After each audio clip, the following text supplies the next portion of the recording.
Captain Amazing. Everyone's saying Captain Amazing with their arms raising. Captain Amazing. Everyone's saying Captain Amazing with their hands waving. Captain Amazing. Captain Amazing, the blue blazing crusader of justice. Get your arms raising, all the hands waving side to side. Time to fly up and away, taking villains to the mat. Catch a case of amaze face. What was that? It's a bird, it's a plane, it's amazing. With 1,000,001 fun ways to win. Amazing grace, how sweet the sound when a scoundrel's face makes way for the ground or an LDT. And you know me. It's a red drop takedown, impressing all his cadets, screaming in the crowd, chanting Captain, Captain. Shout out loud and he yells back, I do it all for you. Captain Amazing, true to the blue.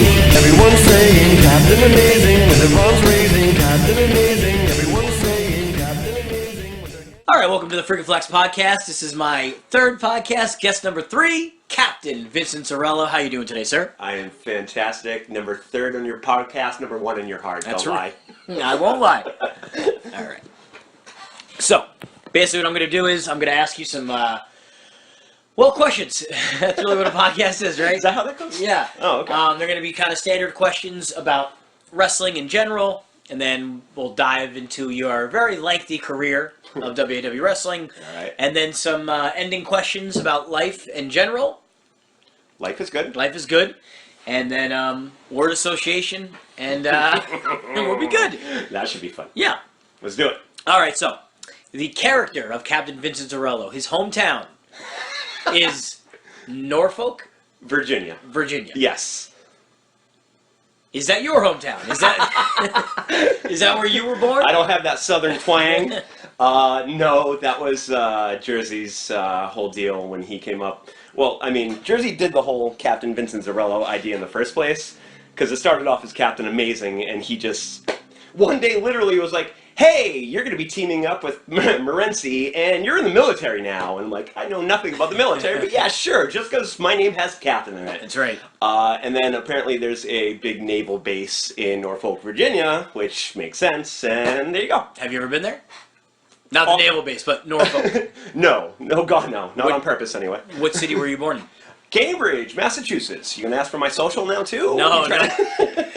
Identity theft is not a joke. If you could live in any city, would you pick Norfolk, Virginia? or Cambridge? Is this turd sandwich giant douche situation? No, any city, not any of those. Oh, okay. If I could live in any city, wow. Oh, jeez. Here we go with the editing. I was not expecting this. Take your time. Would you stay in Manchester? Oh, God, no. Yeah. California, suburb of LA. I don't want to be right in there. And Jesus Christ, if I wanted to go into LA, I'd make it a day because traffic getting into LA would probably take a day. Yeah, we'll go with LA. Why not? Awesome. Big city, bright lights. Have you always been a fan of wrestling? Yeah. What's your earliest memory? Probably, wow. Watching with Rocko back in the day, 4th grade. No, I just remember him being super into it, and that definitely rubbed off on me. I didn't watch it too much on my own. We didn't have cable or anything like that, so going over Rocko's house and watching wrestling was definitely one of the earlier memories. Was there anybody in particular or any match that you were just like, is that the first thing that you can think of? You're just like, oh yeah, that's... Okay. In terms of like people I liked, this is going to sound stupid, but I remember when WWF was in the JFK, and Savio Vega was there. I just remember being like, sure man, Savio Vega seems alright, we'll go with him. Yeah, Savio Vega.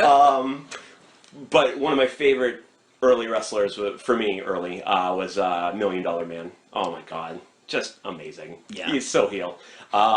Probably influenced how I work now, minus the religion.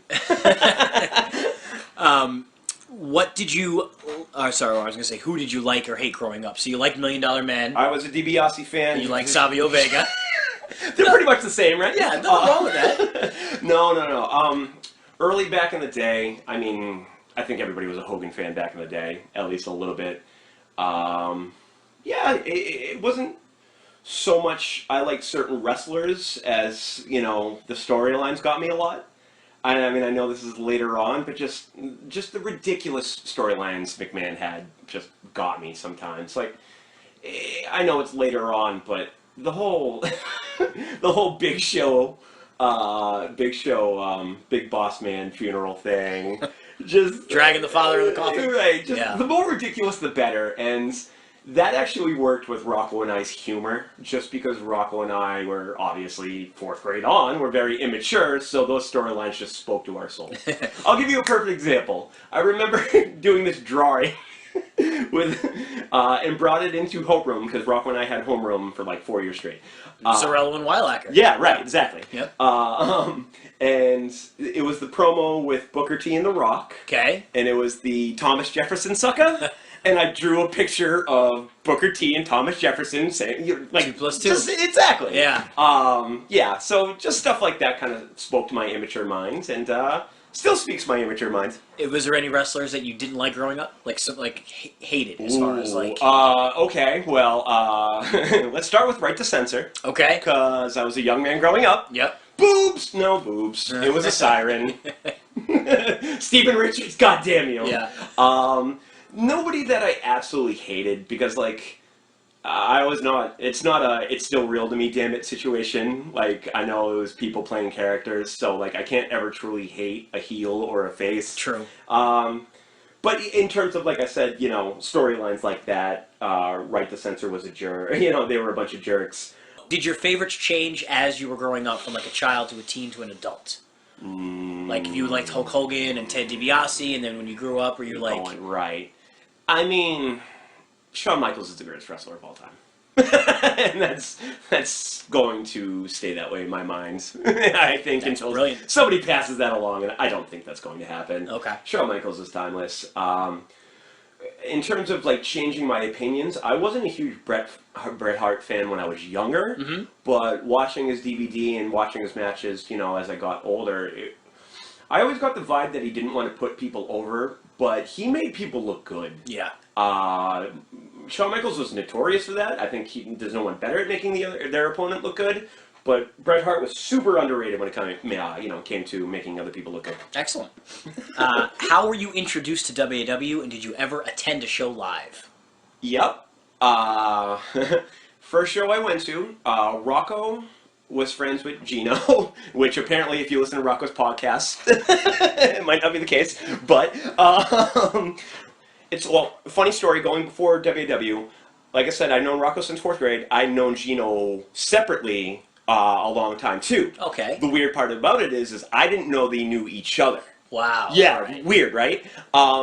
So I moved back down to Massachusetts, where I was from, and then I heard they had became close while I was down there. So when I moved back up to New Hampshire, they were having, like, you know, wrestling matches in their basement, and I joined.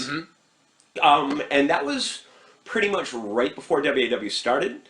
So, at least for me, Gino was doing WAW. He kept talking about me and Rocko going down to visit. Rocko did a couple weeks before I did, and, like, Rocko and I were talking about it. And then I went to a show, didn't know what sick was. DJ Justice threw a glow stick at me, and In the crowd, like you went to catch the glow stick, or no, he like literally just threw it, and he threw it at me. It didn't hit me or anything like that, but yeah. And then as soon as I got a job, rest is history. So your first exposure to WAW was, do you remember anything about, was the show that you attended when you got hit with the glow stick? Yes. Okay. Yeah, it was in the Mills. Yep. But not where I started. Like, if you see, like, Captain Amazing, it wasn't in that building. It was the older building. Yep. Like, that was kind of, like, right beside there. And then they had moved there, and, yeah, man, 8 years later. What is the biggest difference or the biggest shock to you from watching wrestling on TV to actually performing and doing it? When I asked this question to Rocko, he answered working in front of a live crowd. That was like his first exposure to being in front of people responding. Like performing? Yeah. Oh, okay. So what was the biggest adjustment, watching versus seeing? Or not only that, but like just biggest difference where you're watching it and you actually do it and you're like, wow, I didn't expect this to be like this because of this. Is it the physicality? Is it just I didn't expect it to be so sore the next God, day? yeah. I mean, well, here's the thing about that is, you know, showing my age, when I first started doing WWE was on Tuesdays. I remember that. Yep. And then we switched to Saturdays, you know, a little bit down the road. And then at my job, one of the busiest days is Sunday. So I just remember going in the next day, just the crap beaten out of me, just being so sore, and then just running around. And Sunday, Mondays were just, you know, recovery days as much as possible if I could. So I guess the physicality of it, and just like being off my feet upside down. Yeah, that's true. Like, because I played, like, basketball, you know, I played sports where you don't have to flip. Right. You know what I mean? So, the first time taking a suplex was very interesting, especially if you don't exactly know or trust the person giving it. Yep. But yeah, just the physicality, how I felt the next day. It's not the same as, like, playing basketball, you know what I mean? Or anything like that. And, yeah, just, it's funny because, like, the early matches versus, you know, it almost seemed like everybody clicked at a certain point in WW. So to watch the early matches, just no psychology, take a move, clothesline, boom, okay, now maybe we'll do a suplex, why not? To go from that to planning everything and just watching it evolve was like a big adjustment too. So yeah, I would say that, just gravity. Yes. And now, you spoke a little bit about your character. What is your character based off of, and has it changed over time? Besides the name. So I'm going to go ahead and assume, because it was a long time ago and I'm trying to figure out my own brain, I think I ripped off Greg Kinnear in Mystery Men for the whole Captain Amazing thing. I'm pretty sure. Is it his name Captain Amazing in that movie? I don't remember. I'd have to. It's been a while. I'd have to check that out. Research. All right, so we just IMDb'd, researched it, and Greg Kinnear's character was Captain Amazing. I, in fact, did rip that name off word for word, letter for letter. You owe him some residual I checks. do, you're right. Jesus Christ. Sorry to people we donated to charity. I'm going to have to take that back to give to Greg Kinnear. Now, your style. What style? Fair enough. Like, was that based from anything? Was it just like wrestlers? Okay, yeah. I'm going to say it was based in the fact that I didn't want to do moves that anybody else did. Excellent. The capsize, I came up with fucking around with Rocko. Yep. Nobody else does anything even remotely. So, well, I don't know. I guess kind of the FO's friggin' Zipper. Yep. Yeah. I guess that's pretty similar. But, like, the setup was different. He might tell you it's the same move, but... Same thing with the walk the plank, the move where I, grab him by the head and flip over the top rope. Mm-hmm. Like, I don't know, man, just experimentation. And like I said, yeah, I didn't want to be like anybody else. It's, even a super kick. It's nothing against a super kick. Shawn Michaels did a super kick, now everybody does a super kick. Like, or a DDT. You did the leg DT. You just kind of changed it. Yeah, right, exactly. Just...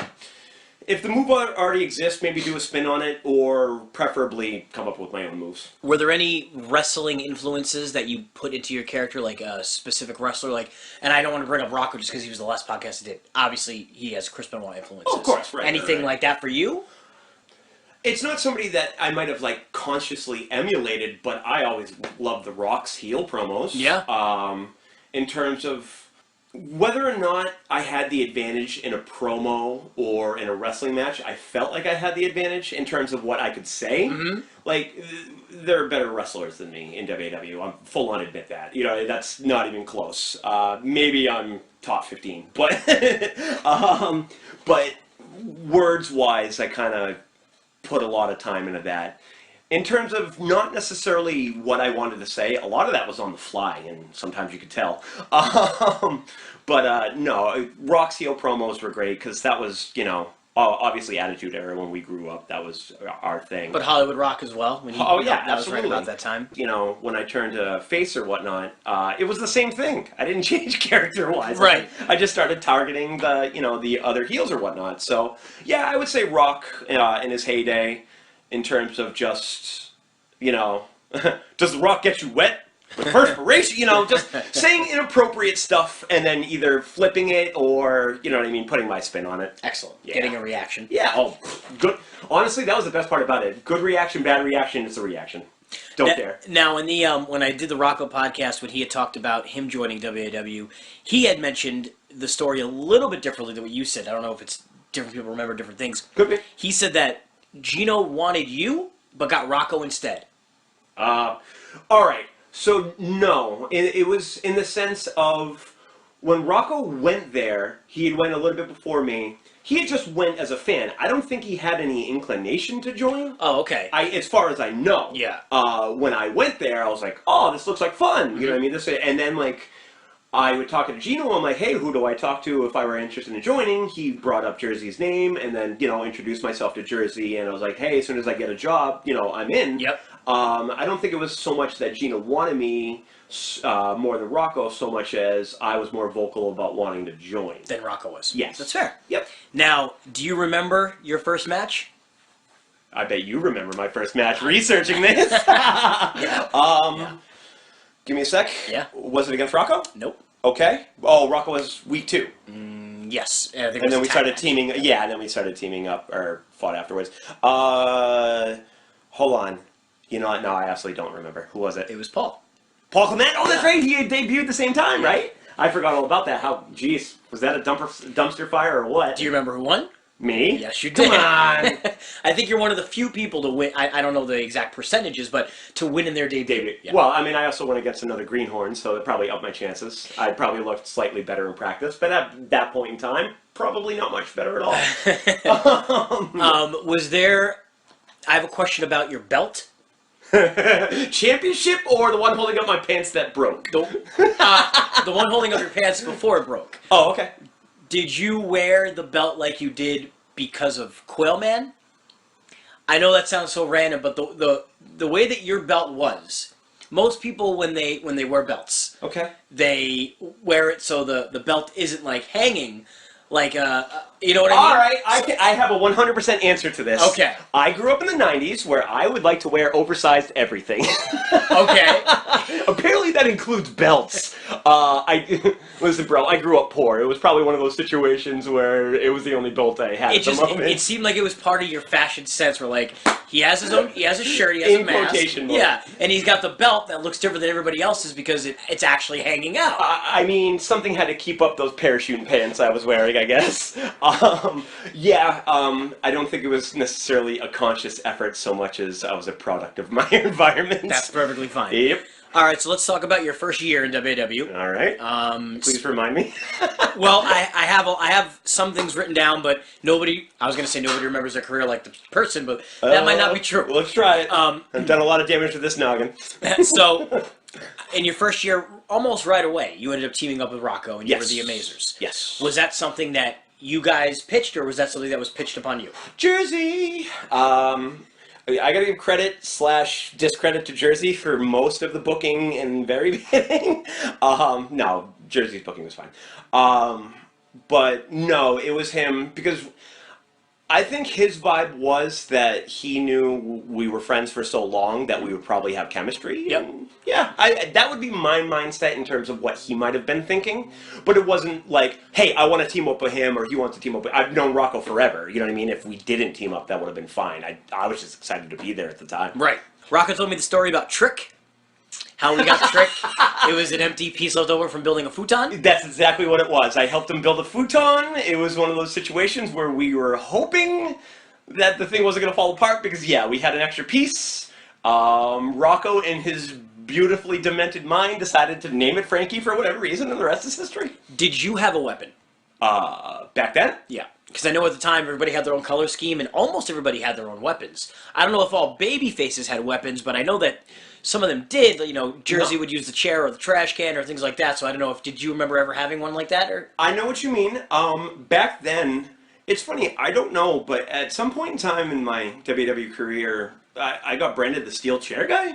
Okay. I mean, I had a couple really good steel chair matches with Jersey and with FO, but like even before that, oh, you know what? I might have had a chair match, I want to say with maybe Gino. And I remember people commenting like, hey, you really don't hold back with the chair, and I'm like, I really don't. But I wouldn't hurt people, you know what I mean? Yeah. I mean, as far as I know, it looked good. So I would guess steel chair, and then later on, absolutely the Guitar Hero controller. That thing is the most satisfying thing to swing. Yeah. ever. Yeah. Yeah, so yeah, we'll go with steel chair at first and then Guitar Hero controller after. Did you dislike the Max? Yes. Because a lot of people did.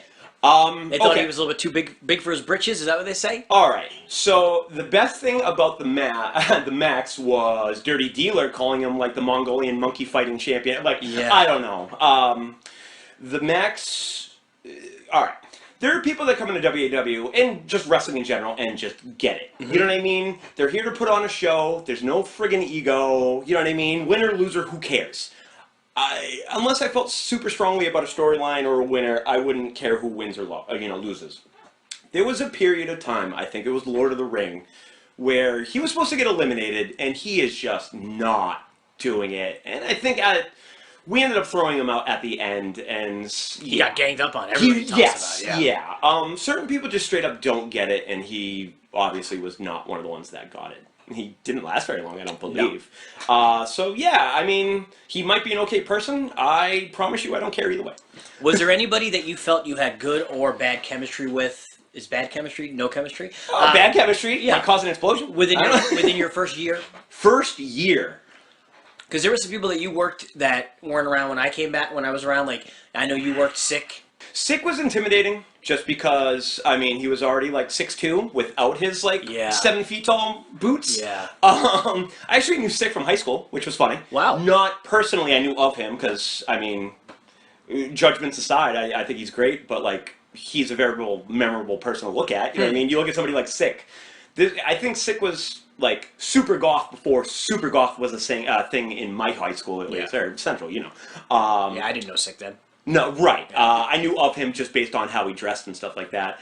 No, I actually got to work Sick later, and he was very cool. Like I said, he was very intimidating in the beginning. Gino, I knew forever. I thought Gino was one of the best workers early, you know, when I joined WAW. I would say Gino was a good one to work with. Jersey was always good to work with early times. Rocko and I were kind of finding our way in the beginning. Sin was great because Sin was the first guy I fought that was like established in WAW. You know, fighting with Rocko, fighting Paul, obviously, you know, he's a noob too. Sin, I don't know if he was champion or not, but I do remember fighting him in a handicap match. It was me and Rocko versus Sin, and I'm pretty sure Sin still won. Probably. If I remember correctly. Puma beat you both in handicap. He did, you're right. You know, for being a tag team guy, apparently I didn't do too well, you know, going against one person. How about Q? Q was great. I ripped his colors off. Well, Blue's a great color. Blue is great. Yeah. Well, I kind of felt bad because he was blue and white, and I kind of came in and I was like, well, I want to be blue and white. And I didn't really ask, and I didn't know if, like, I wasn't really into the whole, like, you have to respect everybody in the locker room type of thing. I thought, you know, not that I don't respect you or anything like that. No, the color schemes, and that's what right. But what I'm saying is, yeah, exactly. Like, I probably should have been like, hey, do you mind if I, you know, use blue as well? But he ended up coming back later on and had light blue, and he was fine. Q was fun to work with. FO. Q and FO actually, as a tag team, I thought one of the best tag teams in WW history, but especially back then. Did the Amazerz ever face FOQ? Ooh, maybe. I definitely. You know what? No, I want to say they didn't because when you came in, they had already. I'm pretty sure they were fighting each other because I remember the whole like fighting over Heidi thing. Heidi was with Q. Sorry, I don't remember her. Ivana, that's right. Yeah. Total ripoff of Austin Powers, right? Yeah. A lot. Yeah. That's great. Yeah, but I remember them fighting each other more than they fought. And honestly, that feud was great, especially back then. And what about Toxic? Toxic was okay. Toxic, I think a lot of people gave crap to, but I feel like he found his way and then left. Because, like, he came out to Crazy Town, which was already strike one against him. Right. I mean, strike one in terms of, like, hey, let's heal. Yeah, okay. Like, the locker room might not have liked him in real life because of that song, but, you know, hey, it gets heat. Terrible back knee. Yeah. I'm glad he wrestled with a shirt on. Mm-hmm. But, you know, he wasn't a bad worker, and that whole shut up thing got over, so, Toxic was cool. But he dropped off the face of the earth and had a kid, maybe in that order. Did you ever have a match with Moops before you started teaming up with him? I'm almost positive we did. I mean, back then there's so few people there that everybody had to work. Yeah, together, right? yeah. I'd be very surprised if we didn't. Nothing that comes to mind or anything like that, but I'm sure we did. Okay. All right, let's talk a little bit about Freakin Amazing. Freakin Amazing 4-0. 4-0. And Rocko so eloquently put it's 4-1 because you turned on me in a match in the other gym later on. We never actually lost, though, right? We never lost as a team, no. That's what I'm talking about. Right. All right. So Can I just interrupt real quick and just Yeah. say the fact that you're interviewing me about a team. about us, Yeah, I know. and the fact that we're like undefeated, it's funny. It's like a dog licking its own balls. But anyway, go ahead. Go for it. All right, so you, myself, and Rocko, we were all in the same graduating class. Yes. I didn't know Rocko. You did not. I only knew you. You did. I mean, I knew other people too, but yeah. I'm your only friend. As far as WW, I only knew you. Yes. So when I joined WW and I saw that, okay, here's somebody that I know, Yep. and he's also in a mask, and I want to be in a mask, Yep. I just thought it would make sense to... Team up? Right. Absolutely. So Rocko had an issue with that both professionally or in real life. Personally and professionally, Yeah. yes. I don't remember if one of us pitched the idea of teaming up or if it was just pitched upon us, but what do you recall about how much Rocko and I didn't like each other because of the fact that he thought I was really trying to take you as a friend? And I think you hit the nail on the head. I think you just kind of came in, and you're a very friendly guy with everybody, typically by default. I try. Anyway, right. Like you said, I think it was a comfort issue. Like, well, it's kind of weird because, like, I think Rocko was getting kind of jealous of the situation because, like we teamed up. I distinctly remember him dumping popcorn over you at a drive-in movie theater. Dodgeball. Yeah, yes. Yeah. Yes. Yes. My bad. Right. And Rocco's the type that he'll joke about things, but you can tell when he's serious, even though he's joking about things. Yeah. And he would make jokes about you and I a lot. And I get that, man. Him and I have obviously been super close for a long time, and I get that. No one's going to want to lose their friend, too. And even to this day, he'll still say 4-1. You know what I mean? I don't Yeah, know. right, he will. And I feel like you and him became super close, We did. obviously, and he still does that. So, I mean, I think it was just a lot of, misguided jealousy and misunderstanding, and I think it all kind of came together. And it was the same thing with you and I. Like, you and I teamed up, and then we had our split, and then you and FO became close. Mm-hmm. And it wasn't like, fuck you guys or anything like that, but I get it. The dynamic of our team Yes. was pretty much incredibly like... homosexual. Well, okay, yes, but I thought of it also like Rock and Sock, in the sense that Freakin Flax really wanted to be in this team, and he really wanted Yes. Captain Amazing to like him and be in this team, and Yes. Captain Amazing just wanted like almost nothing to do with it. Yes, I don't care what anybody says, man. I think you and I had some of the funniest promos, like in that. We did, in yeah. that gym. We had some absolutely ridiculous stuff. It might only be funny to us, but we had some good times. I think our dynamic was good. I think we liked us better than other people liked us, but that's okay. 4-0, we had a good time. You remember coming up with the list of tag team moves that you and I did? Oh The man, only one I can remember is the 9/11 Bulldog. erector deflector was the one. Like a lot of them were like super homosexual, Yeah. obviously. Yeah. Yeah, I remember. Well, you and I got like wicked close around that time, anyway. So I was hanging out in your basement, playing N64 or whatever, and we had a notebook, or at least one page filled. The only one that I can remember even doing was the fireman carry into the cutter. I think we did it as a toxic or something. Yeah, we did the 9/11 Bulldog. We did? Yep. Okay. Oh yeah. Super inappropriate, obviously, guys. Like 9/11. Yeah. Oh, two people. They're like buildings that fall. Oh yeah, we're terrible. I mean, we still make inappropriate jokes now. I'm not gonna pretend like I'm a saint. But yeah, that was a product of our times. I don't think it's absolutely necessary that you guys need to be best friends with your tag partner, but I think we were naturally close anyway. So I think it kind of shined through. You were talking about how you are, I don't know if you actually put it this way, but I'll put it this way, one of the best promo guys in WWE history. You think I am? I do. Oh, thank you. Because you're also, it's confidence. It's false, but yeah. Yeah.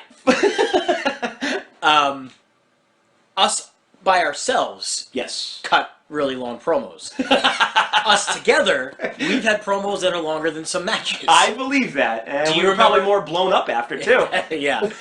Do you remember ever getting spoken to about promos going too long? No, and the weird thing is like, I even realized that. Yeah. Like, there were times where I'm like, I probably shouldn't be talking still, but I am. Yeah. And, yeah.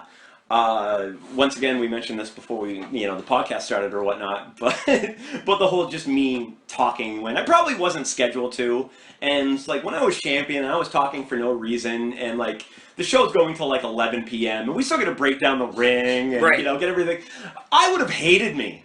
It's serious. Like, it's one of those situations where it's like, holy crap, dude, shut up. We got work tomorrow. Or, we want to go home, or we want to watch the tape, and, this douchebag is going on and on about himself. So, no, it wasn't a situation where I don't think anybody else talked to me about going too long, but it was definitely like, I'm probably going too long. It didn't stop me, but Right. yeah. Thoughts on the brutality poll? We made the best of that of a bad situation. Yeah. There was nothing brutal about that poll. The only thing brutal about that poll is it was in the way. It was. Do you have any memorable Come on. spots? Oh, or- of course. I know what you're doing. You're fishing for answers. I know what you're doing. It's me and you using the rope swing to swing around and my- kick it. I honestly didn't remember that. Oh, what? I thought that's why you set up that question. I just wrote down brutality poll. Oh, that's great. That's great. Oh, yeah, The rope dude. swing, You yeah. and I swinging the rope, kicking each other, and then swinging the rope to the other person so the other person could That do it. was great. fantastic. Moops doing the Indian Deathlock off the, around the pole was kind of cool. Okay. Yep. Jersey using the pole to do his finish. Yep. I don't remember what it was called, but... Testament? You mean the New Testament, Testament? yes, yeah, New Testament. Yeah, I'd say those are the three kind of memorable early type things, but at that point in time, I think it was more in the way. I almost kind of wish we had a brutality poll like later on, because I think we would have been way more creative with it. True. But I'm also glad that we didn't have a poll in our way 99% of the time. That's also true. So I also bring this up because of when you first came in, I believe it was in the fall of 2003. Sounds about right. So you had your first special was Hellbound. Yep. You had Doomsday. Yep. Leap of Doom. Yep. Lord of the Ring, Okay. where everybody threw out the max. We had a great good guys versus bad guys face off once everybody was there. I think I remember that. Yeah. Now we go to Legacy, Oh boy. and Oh boy. you were eliminated accidentally. And I know that it's in the fact that pro wrestling is scripted. Oh, you're talking about the table. Yes. Or the table, quotation marks. The breakthrough board was there. Yes. Moops gave you the 111, which Yes. is on the brutality pole. Yep. And Rocko was supposed to catch you or move the breakthrough board away, and he didn't, and you went right through. Yeah. And you were gone way before you were supposed to. Hey, this sounds like it's going to be a common theme in my career. Biggest show of the year. I know. Disappointment, but it wasn't like I was super high on the totem pole at that point in time. I was in elimination. It wasn't like I was scheduled to win it. Lord of the Ring. But yeah, it wasn't like I was scheduled to win it, but I do remember that. Disappointing, but it's funny because, I'm like 160 pounds soaking wet, but we basically were fighting over rice paper. Those breakthrough boards Yeah. were so thin Yeah. that even my skinny ass broke one of those. So yeah, disappointment, but like I said, not scheduled to win, so not the end of the world. Rocko completely forgot about that. He just I don't Oh. remember doing that. I'm like, well, yeah, because you didn't save him. Yeah, right, yeah. I wouldn't remember my mess ups either, come on. And when the bell rang, because you're eliminated, Yes. a few feet away, I had placed a breakthrough board on Paul Clement, Okay. and I just kind of did a random elbow drop, and the breakthrough board broke. Yeah. He didn't go through, but he heard the bell and he left. Oh, that's right, I do remember So that. it's just comedy errors, right? Can we just talk about Paul Clement? That's just that story you just told is just so very Paul Clement. But now we're gonna get into The your good stuff. The good stuff. Your push. Oh, So feed the ego. Amazing League versus the War Machines. Yeah. You were Team Annihilation captain. So excited back then. Like, that was, like you said, that was a push, and that was like one of the first times like, shit, man. Because as much as a lot of people would say they don't mind kind of being in the background, you know what I mean, not being prominent feuds. It feels good to be, you know, featured, especially for the first time back then. You know, I did have a lot of respect, you know, for what they did, you know, Sin, Jersey, you know, Q, FO, you know, for what they did, and I wanted to emulate that, and so yeah, to actually be put in a prominent storyline like that was pretty fun. And the big story in regards to the teams feuding was that Rocko was your friend, Yep. but he was drafted to the other team. Yep. So he was kind of forced to turn heel. I mean, yeah. He was kind of going that direction anyway because of the jealousy between him and Freakin Amazing. That was exactly what I was going to say. Yeah. I think that was a testament to Jersey because I think he kind of nuanced that. Yep. Because if he would have, if WWE were modern day WWE, they turn heel without even thinking, just for the simple fact, like, oh, I'm on SmackDown, I gotta hate you now. Yeah. Like that whole Jason Jordan, Chad Gable thing, like where they fought each other. Like, you guys teamed up for how long before that? That's stupid. Right. But the whole him getting drafted and the jealousy thing happening before that, that's where it makes sense. You know what I mean? He's like, all right, I'm already surrounded by negative people. They're probably, you know, it's very easy to believe that behind the scenes, Sin was getting in Rocco's head about, you know, oh, he likes Flax better, Flax likes him better. You know what I mean? So it's one of those situations where it definitely made sense at the time. It wasn't like just a heel turn out of the blue. Right. Yep. And then also playing off our dynamic, you drafted me last. Well, you But liked me a lot more than I like you. I just went around saying first pick. I was Yep. his first pick. Damn straight. Before we get into the fact that you bled everywhere, Oh, man, that's a great story. were there any feelings you had for the fact that you were Annihilation Team captain and you weren't the last one on your team? Because I believe Sin and Gino, Yep. but I believe they beat Jersey at the end. Yes. Did it matter to you? At the time, I mean, it was probably a little bit of disappointment, but at the time, I also thought Jersey's he's the founder of WWE. You know what I mean? It wasn't, you know, I think everybody has a little bit of a chip on their shoulder and a little bit of ego, but it wasn't like one of those situations where I have to be put over. Yeah. I always said beforehand that I would like to just have one good run with the belt. I had multiple, you know, very blessed in that respect, but I just want to have one good, you know, run with the belt just to see what I could do. So, I mean, at the time, yeah, it's whatever. You got to put your ego aside, and the fact that I bled as much as I did, probably for the best that I didn't last that long. Let's talk about you bleeding buckets. All right, you want me to go over it? Yeah. All right. So, we had a picture frame, Gino. I don't know how this made sense considering I wore a mask, but whatever. He hits me over the head with the picture frame. So I go kind of behind because if you remember, Murphy's Gym was so cluttered. Like there was, I mean, it still is to a point. True. I went out back so that the 5 fans couldn't see me. I lifted up my mask. I got the, you know, razor ready. Sorry, guys. Still railing me, damn it. I got the razor ready, and this was the first time I gigged. My hands were shaking. I was nervous. I'm about to fucking drag a razor blade across my head. So I couldn't get the like the cardboard kind of safety peeling off to, you know, do it. Gino's wondering what's going on because I still have the spot with Gino after. So Gino kind of fights back. He hits me a couple times, make it look like he's beating the crap out of me or whatnot. He actually opens up the thing for me. He's there. He's watching me the entire time. So I do it, and I just fucking do it. Like, I didn't go across so much as I went in and across. Like, just no regard for my well-being. Depth perception apparently is non-existent. Gino, alright, so sub kind of story about Gino. I lived with Gino at one point in time. Gino's pretty fucked up in terms of, like, what he's into. He had a screensaver on his computer of this guy with his head blown off. The point I'm trying to make is Gino's into some pretty gory stuff. So when I bleeded and immediately just started splurting blood, Gino's face turns paler than it already is. He's literally like, holy shit, dude. And I knew I fucked up. Seeing his reaction. Yeah, and it was more on his reaction than mine. Immediately start splurting out blood. I can feel it in my heart, like every time my heart beat, like a second later, boom, blood's coming out. the first puddle of blood looked like the state of Texas. Like, I thought it was funny. Like, I, for some reason, made a mental note of that. I look at Gino after the first pool of blood kind of forms. I'm like, well, fuck it. I put my mask back on. A second later, my mask is filled with blood. Just filled. I make my way out to where the crowd can see, and I hear a collective gasp. There were 3 girls that at WW that I'm pretty sure I traumatized. Valina. Okay. Vanessa. All right. And Patty Mayo. Oh, wow. Yeah, I don't expect most of the people listening to know who they are. Anyway, I thought they were going to cry. Would have been great if they did. But anyway, the wonderful thing about,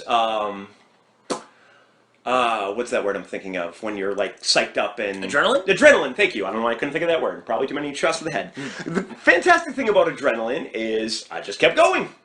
A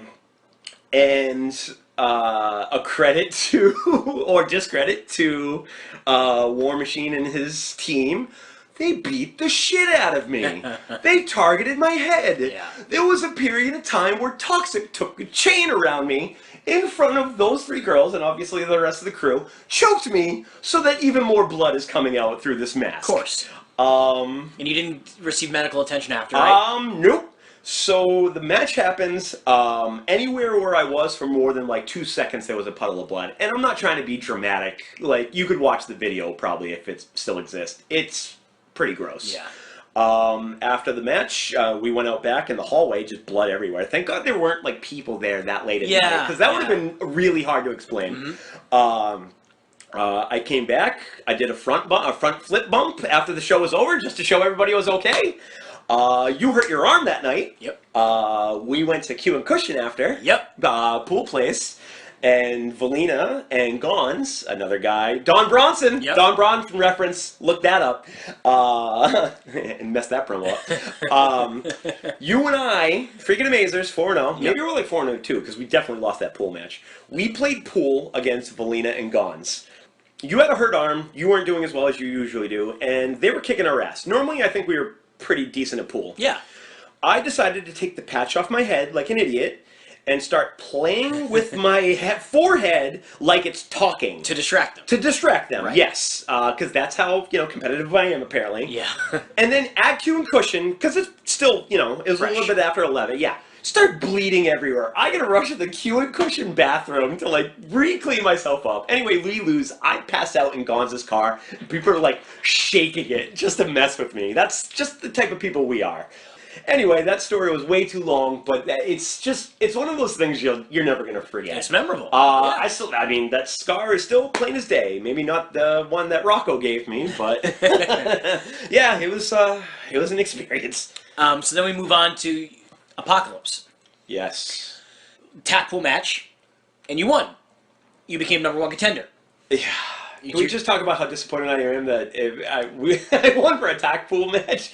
I know it didn't happen until later. Tack pools are fine, I guess, but I would love tack pools. I know you do. Even storylines, I'm pretty sure you do. Yeah. I would have loved to have won that non-King of the Ring tournament. Oh, okay. I would have loved, comparatively. I'm not disappointed I won the tack pool. Thanks, guys. I appreciate, I won a special.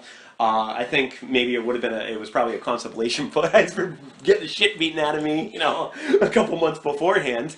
But, yeah, I would have loved to have won the tournament. But back then, it was the tournament didn't happen for a while. Oh, yeah, no, this is way later. I'm just comparing it to, right. Recently. But that was the only time that Tack Pool was ever at Apocalypse. Yes. Because there was, I think, a gauntlet before. Probably a reason for that. Yeah. But yeah, I enjoyed it. First time I was pushed, and then, what was it, Gino was champion, and yeah, we went from there. And your finish at the time was a cutter? Right? All right, DDP, hell yeah. Because I remember you gave Rocko the cutter into the tack pool. Yes. I want to say it was called the Amazing Cutter, but I don't remember. Now, why, and I don't know if there's an answer for this, but yes. You had a lot of moves that were different. Like you said, you want to stand out. Oh, absolutely. Can I ask why you chose a cutter? Because at that time, I believe Randy Orton was probably around, and then there was Austin and DDP. It was... I hate to be that guy, You just wanted to do it? No, it was more for DDP. You're right. I did.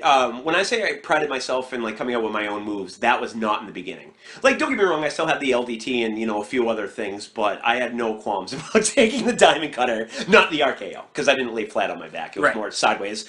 I was a huge DDP mark for WCW. I don't know why. Like, don't get me wrong, I liked him, but I don't know why I was drawn to him as much as I was. I love the whole self high five thing. True. I mean, I got a tattoo of a high five. Of course. But no, I mean the blatant Nirvana ripoff theme song. But yeah, no, I love DDP and it shows. Do you remember anything about the multiple series matches, Battle of the Amazers or Clash of the Amazers, I should say? Me versus Rocko? Yep. No. Okay. A long time ago. That's fair. I have fought Rocko so many times. Yes. No, not too much, to be honest.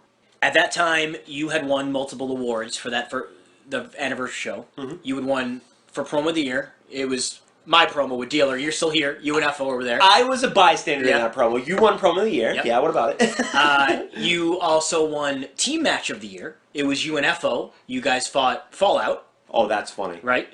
And because you guys these guys were the two top baby faces. Yeah. These guys are a great team. Makes sense. Yeah, absolutely. But you also won Moment of the Year. I was more of a bystander for that. Oh, unmasking? When they unmasked you and you bled more. Yep. And I believe that it was every week Gino would end up cutting or ripping the mask with a knife a little bit. My idea. And then finally when it came time for take it off, you were bleeding buckets again. Yep. I was just crying as Carnage held me to watch. Yes. Anything else that you can remember about that? Because, I mean, Moment of the Year, at that time, there was a lot of moments. I agree. I enjoyed it. I'm not sure if I was pushing to take my mask off, but I think I remember kind of being done with the mask. I think it had ripped by accident at one point in time, so it was almost like an excuse to keep going with it. Yep. I still have that mask actually, like stitched together still. Yeah, it's pretty cool. It's almost like a leather face mask. Yeah, yeah. My idea. No, let me. Very hard with very yourself. hard to myself. Yeah. Minion, he had his cult at the time, which I thought was kind of cool. Cult of the Dead. Was it Moody? I think was with him at the time. Gravedigger, Moody, Priest, Minion, yes. Carnage had just showed up. Oh, that's right. That's right.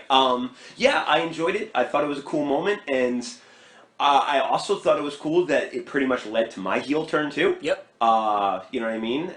It was a nice kind of segue into, I don't know what my mindset would have been in terms of turning heel, because I don't remember. I remember I started calling myself the Captain. Mm-hmm. I had the bullseye shirt. That was Jersey's design, which I think he ripped off, like, blatantly from, like, a company logo he saw, like a local company. Because, like, I'm not kidding. There was one time I was driving by and I saw Van, and it looked exactly like my symbol. It's whatever. It's a cool symbol. But yeah, it led to my heel turn, and it was good times. I thought it was a great moment. Thoughts of working Carnage? Because at that point Carnage is, I don't want to say, he was older than the rest of us when he joined. Yes. But I think he was fine to work with. Absolutely. Carnage is absolutely one of my favorite guys to work with because he's smooth. He likes throwing people around. It's not that I necessarily liked being thrown around, but he was smooth and super easy to work with. Like, he was one of those guys that he would suggest things and push if he felt about it, but there's certain people, they're a nightmare to work with. I'm not going to name names. But Carnage was definitely, and even back then, Carnage is one of the few people that came in and, like, I almost feel like he was, like, ready-made. Yeah. There's certain people that come in, I was not ready-made when I first came in. I was awkward I was always awkward. I just got slightly less awkward. But Carnage came in and he was already, I think maybe because he was such a big MMA fan, if I had to guess, he was already kind of tailor-made. So fighting Carnage, always a good time. Yes. Dead meat. Yeah. So now we move on to your first main event, Hellbound 2004. Okay. Brutality match. Oh, yeah, with Gino. Gravedigger. Yep. Excuse me, you're right. Either way. Your mask's already gone. Yes. I don't know if you were the captain during this show, but what was your mindset going into it? Did you plan on never coming back? The way the match ended, the door was left open to maybe he will, maybe he won't. Yep. Because it was the first ever Brutality match. Yep. You got to win by, I think it was like I know there was blood involved and there was a pass out involved. Yep. But I don't know if it was pin or submission. I can't remember. But I think he either submitted. I either submitted or didn't submit and just passed out, and it was like a TKO type of thing. So it was pin, submission, and blood. Yes. Okay, gotcha. I think he got me in his cloverleaf. And you didn't tap out. And I didn't. I just passed out, and that was the end. And it left it big enough, like you said, for me to come back. I think I had beef with Jersey at that time. Okay. Captain Complainer moment. Without getting into that, yeah. I'm almost positive it was that situation. I dressed up like you for that Halloween. Yeah. It's up. And then Jersey and I reconciled, and I came back. What were your any thoughts about the fact that you were in this match, main event for the title, first time? Yep. Not your first title match, but your first main event for the title. Yep. Against your friend at the time. Yep. Or just one of your... Oh, no. We were friends at the time. Yeah. I might have even been living with him. And there was a point in time where I lived with him. Probably not that time. Anyway, what about... Anything that you can remember as far as, like, I feel like I'm in this position, or was it just things that were happening in real life just kind of clouded the mind of, like, you weren't thinking like that? You're just like, I want to get through this match because I'm obligated, and then I'll... No, I wanted to go out with a bang because, at the time I legitimately didn't think I was coming back. Yep. I didn't know, but I went with the mindset of if this is it, like, go out with a bang. I don't remember too much about the match. I remember the ladder being pretty much in the crowd, like, when we had to, like, that old gym was so terrible. Yes. Yeah, I don't remember too much about that, but, I did the job, put him over. I think that might have actually been the whole catalyst for the whole captain thing. Yes. Excuse me. Because I didn't need to be a goody two-shoes, I think it was at that point in time I started being more aggressive / inappropriate. More yourself. Which, yeah, exactly. And then, came back. I think maybe part of the reason why I wanted to come back is because I wasn't Captain Amazing. I got to pretty much say and do whatever I want, and then I was heel for the next millennium. Yeah. So the captain, Rocko and Freakin Flax. I had a calendar. Yeah. Do you remember that calendar? Yeah, I do. Go for it. My brother ripped up that calendar. I hated him. Oh, no! Yeah. Oh, sad. Yeah, that was real sad. What's his kayfabe name? He's a real heel. Darren Castle. Castle. Son of a bitch. So, Rocko and Flax got your job back. Yes. In storyline. When you came back, you just kind of didn't care. No thank you, no nothing. This was your heel turn. I don't want to say officially turned heel, but you officially cut ties with Flax. I had to, yeah. I'm sure people were kind of weary in terms of, like, there's always, like, actual teases of heel turns and face turns and stuff like that, and nothing, not all the time. The trigger doesn't always get pulled. And I'm kind of skeptical in that way, too, you know what I mean? Especially if it's, like, a heel turning into a good guy. It's like, all right, what's going on with this guy? Right. This one, it's just like, if you paid attention to the story type of thing, it was like, well, I mean, he has these issues, and, it could have been almost like a broken Matt Hardy situation where Gino beat the shit out of me, and I came back and I was just frustrated with everything, no mask anymore type of thing. Yeah. Or, I mean, it could have been a heel situation where nobody took me seriously because I didn't have a legit reason to be heel.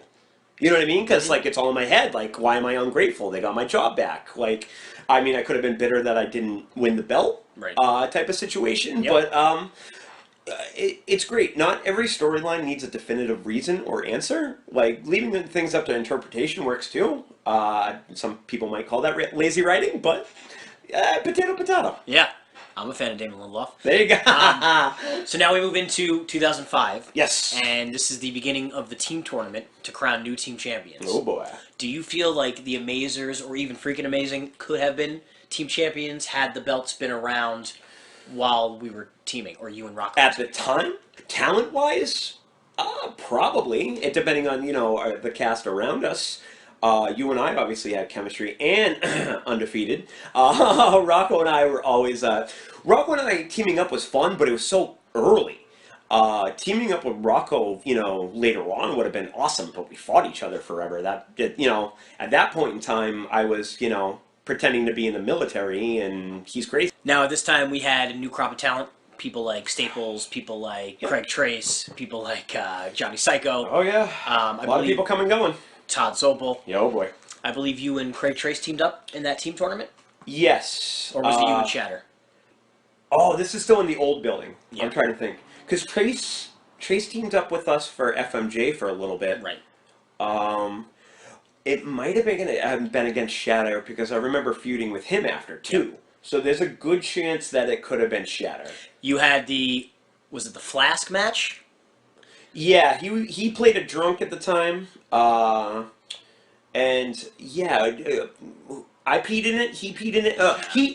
I think it was he peed in it. Had made it so it looked like I was gonna win. I drank it, technically won, but it was piss. So, I mean, who's the real winner there? If I remember correctly, that's how it went. What about the one with Bianca? Didn't she end up drinking some piss or something? Probably. I know there was the dishonorably discharged porno.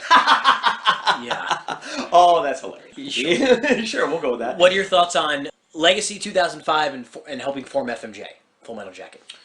100% not my idea. Like I said before, Jersey with the whole, hey, you have captain in your name. You're in the military now. Yeah. I rolled with it because I didn't really feel strongly one way or the other. I didn't think it was going to last as long as it did, teaming up with Moobs. But yeah, that's a whole other chapter, and a big chapter in WAW. My WAW time was teaming up with Moobs. Moobs is a good worker. Smooth. It's funny because it was almost motivating.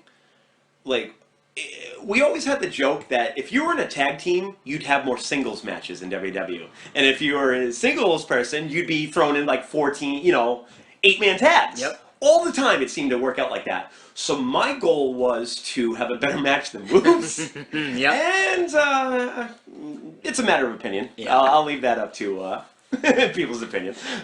Was that the first time you hit a capsize on Skit? Because I can remember Skit taking a capsize beautifully. I do remember Skit taking capsize beautifully. But I don't know if that was the first time that you ended up pulling that move out. I'm going to say if it wasn't the first time, it was one of the first times. Yeah. She did, lo and behold, what's her name? Sammy Lane? Yep. Yeah. She, doing pretty well in it. Does she still? Yes. Oh, okay. Yeah, I remember doing that, and I just remember her keeping her legs together and just arcing, and yeah, it did look really good. It didn't help, it obviously helped that she was 100 pounds. Did you dislike, or were indifferent to the fact that you were in a stable? Indifferent at first. Are you talking about, are we talking with Moops or Dynasty? Full Metal Jacket. Full Metal Jacket, okay. I didn't necessarily like it at first because I was like, well, why am I doing a military gimmick? If you notice, I think the first week, we tried to make it seem like both of us were legitimately in the military. Right. Moops actually was, Yeah. I believe, for a little bit. He was dishonorably discharged. Yes. Yeah. And he was also kicked out of the army. Oh, hey, Wow. podcaster / comedian. So good. But yeah, I was indifferent at first. When we started building chemistry, I was definitely into it. Being a purveyor of cannabis, being in a tag team was great because I could rest. Yeah. I fucking out of shape, bro. Cardio was not non-existent, but my strengths lied in making up and doing spots, not necessarily doing marathon matches. Sure. So teaming up with him was fun in that regard. It was also fun in the fact that Moops never had ideas for moves / promos. So I'm not saying it was my team, but I pretty much was the driver in terms of creatively and match-wise. Yeah. You could obviously attest when we were putting our matches together. A lot of times it was me, you, and FO, or me and you, or me and FO. Moops would come if he had time, or blah, blah, blah, but he was definitely the type to show up and be like, what am I doing? Right. You know what I mean? And that's fine, because I didn't necessarily feel like I had to be in control. I'd put in my input, but if he's not going to, be proactive in coming up with stuff, all right, I got some ideas in this noggin. So now we move on to the new gym. New gym. First match back. Yes. You had a stapler match with Joey Staples. I did. Thoughts on that match? I was excited because I think everybody was disheartened being kicked out of the old place. And then with the new Murphy's Gym, it was like a WAW project, if you remember. We all, I only went a couple times, but Q was in the driver's seat there. We put the gym together for him, Right. essentially. Right. So I think that was kind of a culmination of all our hard work. I thought that was very cool. Staples, you guys, man. Why not fight Staples in his own gimmick? Yeah. Staples was fun to work more than once. I don't remember too much about that match, to be honest, or even who won. I don't remember having any Staples scars, so I probably still lost, but I don't remember too much. Yeah, about I'm pretty it. sure Staples won that one. Yeah, I hope he would win his own gimmick match. Yeah, right? Why not? All right, so then we have Doomsday. It was Full Metal Jacket, which would be you and Sage, and Moops versus the Total Chaos Rejects, which is myself, Paul Clement, and Sky. We when did Chuck come on? Was about that a little later? About a year or two later. Wow, that much. Yeah. It all blends together. I know. I was the first one to take a capsize off the top rope. Hell yeah. Not the best, because I saw Pyro take one last night, and that was fucking great. Yeah, but you were the first one to take it. I think you took pride in doing things either first or things that people haven't done before. I tried. Yeah, man, I was fine with it. Once again, pretty sure it was Jersey's idea. Or at least we made the jokes of like, might as well throw Sage with us because he's a Boy Scout because he had the Boy Scout gimmick. So it's like, fuck it, just throw him in Full Metal Jacket. That's a title. What are your thoughts on Sage being your kayfabe brother? Fine. He was my real life roommate for a bit. Spoiler alert: I've lived with a lot of WWE. No, Sage was great because he's another one that just straight up doesn't care about the crowd in terms of their feelings. You know what I mean? He will say he's a Shane White in the sense of he will just say offensive things. Mm-hmm. Who cares? Sage was great. Sage has a very punchable face. Like, and I don't mean that in a bad way. Back then, I was probably indifferent to it, but it grew on me. And then the whole, us being brothers and storylines growing from that. Even if like we weren't in feuds, he would reference me a lot because storyline wise, he was like obsessed with me. Yep. And then one thing I will say about Sage, I'm glad my theme song came of it. A little inside WW information: I was actually supposed to come out to Eagle of Justice before Sage did. Jersey, being the music aficionado he took the background, The guitar riff. Yeah, from that, and then rapped over it. Great song. And then he came out to Eagle of Justice. Awesome. And I'm still glad I got to sing along with that song. But teaming with Sage was great, and fighting Sage was even better. How about Bianca as a manager? I mean, indifferent. Bianca had her own thing. I mean, it made sense with, Shatter. They were, going out in real life. I don't know if she wanted to turn heel. Oh, no, I think Shatter was already heel, and maybe he turned face when he got drunk and she left him. Yeah. I just remember one group photo where it was just our stock photos like thrown together, and I'm like, I have her by like the ponytail. I think her whole thing was like she liked to get abused or something like that. Yeah. I don't remember too much about it, but Bianca has fantastic bitch face. Like, you look at her promos, like her fucking face, she has bitch face. It's awesome. Yeah, Bianca's fine. Kinnear was fine, and getting the crap beaten out of her by Mean Girls was also fine too. Yes, I enjoyed that. Mean Girls was a great team. I think Jersey at one point in time was pretty adamant that he thought Moops was better than me. Mm-hmm. I don't know. I don't think I remember taking that to heart, but I do remember Moops kind of letting that go to his head. Like, not in a like everyday like fuck you type of way, but he'd say comments here or there, and honestly that's fine. It kind of lit a fire under my ass apparently. Do you remember if you were in the match when the Kindred pinned each other? I think I was. Yeah, I think we were in that. Then that would have been that Lord of the Ring. Oh, okay. I'm almost positive I was in that because I remember that being kind of an argument in terms of whether or not that was legal. I do remember being in that match, and I do remember, I don't know if it's the first time I fought Psycho and Sane, but I'm almost positive it was the first time I fought Kindred as a team. And Sick was in there too, because Sick had to replace Jersey. Sick came back, yes, and I remember Sick, us freaking out, Sick doing laps around us for some reason. I just remember us being like huddled in the middle, Sick doing laps, and then they beat the crap out of us or whatever, but yeah, it was cool. I didn't get to work Sick too often, but it was fun, the limited time I did. All right, so you ended up taking some time off, and then you ended up coming back to help Moops win the Apocalypse tournament. I think you were the guest referee.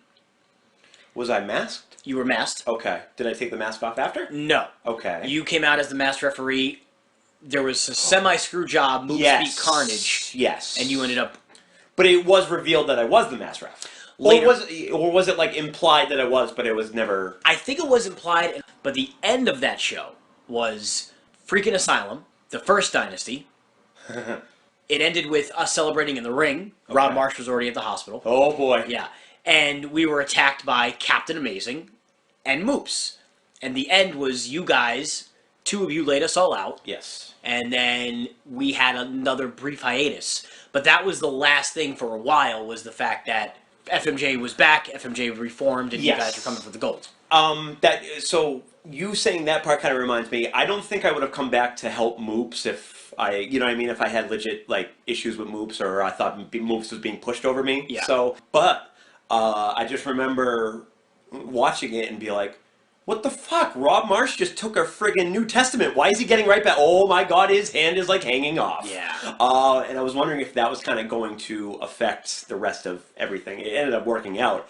And then I do remember, like you said, there was a hiatus after, and I thought it was kind of cool that we almost left on a cliffhanger. Yeah. Like, I just thought, like, oh, it's alright, we'll come back. It's like a season finale. And I think we did the same thing in the other gym. We did. I don't know. I know there's one of 2 cliffhangers. I think the cliffhanger that I'm thinking of that it ended on was Sin beat Carnage for the title, and FMJ was there, and you guys all saluted him, and he was like, I don't know if I'm going to join you. That's exactly it. You nailed it. It was whether or not... I don't think it was necessarily whether or not he wanted to join us. It was whether or not he was already with us. Yeah. Because, like, when we came out, it was almost kind of implied that... You know what I mean? Like, right. Hey, man, good job type of thing. Yeah. But there was also... I don't know if it was the same show, but I remember Asylum of the Dead forming, and then Q came back and Kevin came back, and we're like, yeah, there's a whole big Annihilation fight, and then there was no show for... Yeah, I know, right? Yeah. It's a hell of a season finale. Now we're in 2007. We came back, I want to say March or April. It's a great year. First show, it was a great year. The first show we had was Lord of the Ring. Freakin Flax was champion. Moops was #1 contender because you helped him at Apocalypse. Yep. However, for reasons I can't remember, I didn't fight Moops. I fought you instead. We had the match for the title. You took Moops' spot. I know that's not a question. Yeah, right. No. You're jogging my brain, though. I'm trying. There was something that happened with Moops, and I don't remember what. Probably health. Because he was still involved in the match. He did some shit, and we got Benjamin Pride involved, too. But I don't know why he wasn't involved, and I wrestled It wouldn't have instead. had anything to do... man, I really wish I remember. Was it... It wasn't one of those situations where we thought, like, Moops had to go... We didn't know whether or not Moops had to go back to the military, right? Could have been. I'm almost positive that might have been it. Could have I think we weren't sure whether or not he had to go back, so you guys switched it so that I was getting the title shot, because, fuck that, I'm not going to the military. Don't quote me, but I'm almost positive that's the reason. And then I think that we were the first... especially in the new gym, I know it happened a couple times before, the first people to ever main event a Lord of the Ring that isn't the Lord of the Ring match. You know what I mean? Like, the title match was the... You and I? Yeah. Just you and I? Just you and I. Oh, yeah. Just you and I. Yeah, actually, I do remember that. Yeah. Fighting you was always fun. You were over as hell. I wish I knew then what I know now. Right. I think it was that situation, too, where... you weren't sure what move, so I was probably taking it as, a big opportunity. Because I think at that point in time, we were getting, a decent amount better than before. I think 2007 is when WWE started to hit its stride in terms of, like, talent coming in and then the existing people getting better because the talent was coming in. Yeah. Sane and, I know it was earlier than that, but Sane and Kevin having their series of matches when they first got here, I feel like unofficially lit a fire under the asses of the rest of WWE. Right. Because they came in and was like, holy shit, man, like, what? Like, that shouldn't be possible. And then this leads to Cinco de Mayo. Oh, Drinking a Mile, baby. Drop my pants. This is the time where your belt broke. That is absolutely the time where my belt broke.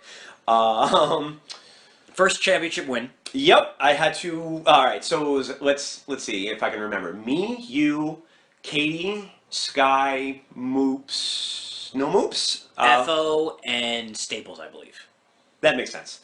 And yeah, it was one of those things where I had an older belt that was kind of worn from, being put on and taken off repeatedly. You can actually see clear as day.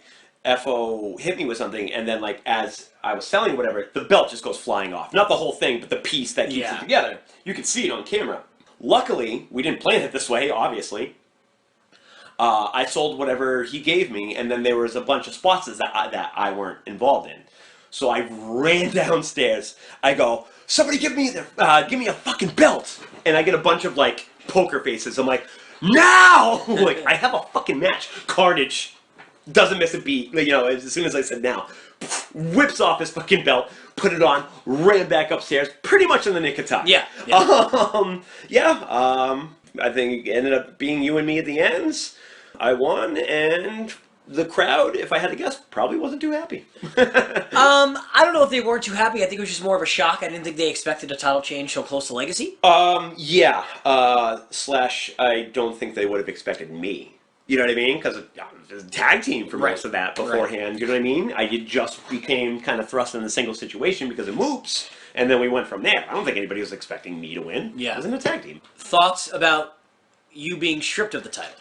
I'm not going to lie, I don't remember why I was stripped of the title. So, I don't know all the reasons, but I remember that whatever the storyline was, you didn't like it, and so I think that you said, if that's how it's going to go, I don't want the title. And I think what it was going to be was you defending the belt against Flax and Carnage. Okay. There's a chance Moops was going to be involved too. There might have been a rift between you and Moops, but that ended up not happening. Right. But Moops was eventually cleared to wrestle. Maybe he just health-wise couldn't wrestle. But I remember you ended up doing something in the storyline. Moody found out that you had in fact helped Moops become Apocalypse Champion. Yes. So she stripped you of the belt. Yeah. So real life, I don't know if it was anything in real life. I want to say it was just storyline. I can't guarantee that. I've had a decent amount of drama in my life. But I do know storyline-wise, you're absolutely right. It was found out that I had out Moops in the APOC tournament, and Moody stripped me. But yeah, as far as real life stuff goes, I could have had an issue with Moops. I could have had an issue with a couple other people. I mean, it's a bunch of egos in there at times. Some people feel strongly about certain situations, storylines, moves, whatever.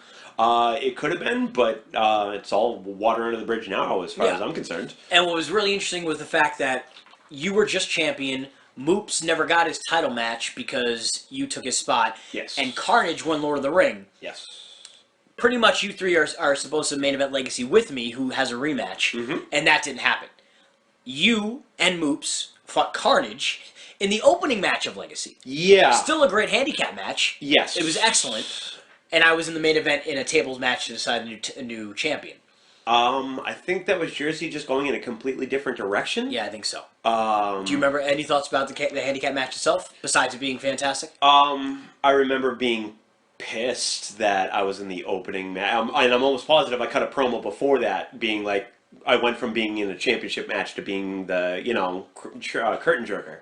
You know what? Maybe I did have an issue with somebody, because I do... well, I'm just saying, because I do remember being pissed that I was, like, not just kayfabe pissed, like, real-life pissed that I went from main event to... Because I got a taste of the gold. I had it for, fucking, 2 weeks? Yeah. You know what I mean? And then went back to that. I probably took it as a demotion, or, But they do say that if you're not in the last match, the first match is... 'Tis true. Yeah. But, that just goes with the whole... I liked fighting Carnage, so it is what it is. After that, you and Moops finally became the Full Metal Jacket that is 6-time champs. Yeah. You and Moops defeated Rocko and Jersey on an episode of Aftermath to win your first team titles. I remember that. After that, you guys ended up having a match in Annihilation. You, Asylum, and the Cult, Gino and Carnage. It was elimination. Yep. Asylum was out of there right away. Yep. And you guys ended up retaining the titles. Yep. So I know that you ended up speaking a lot about teaming with Moops. Yes.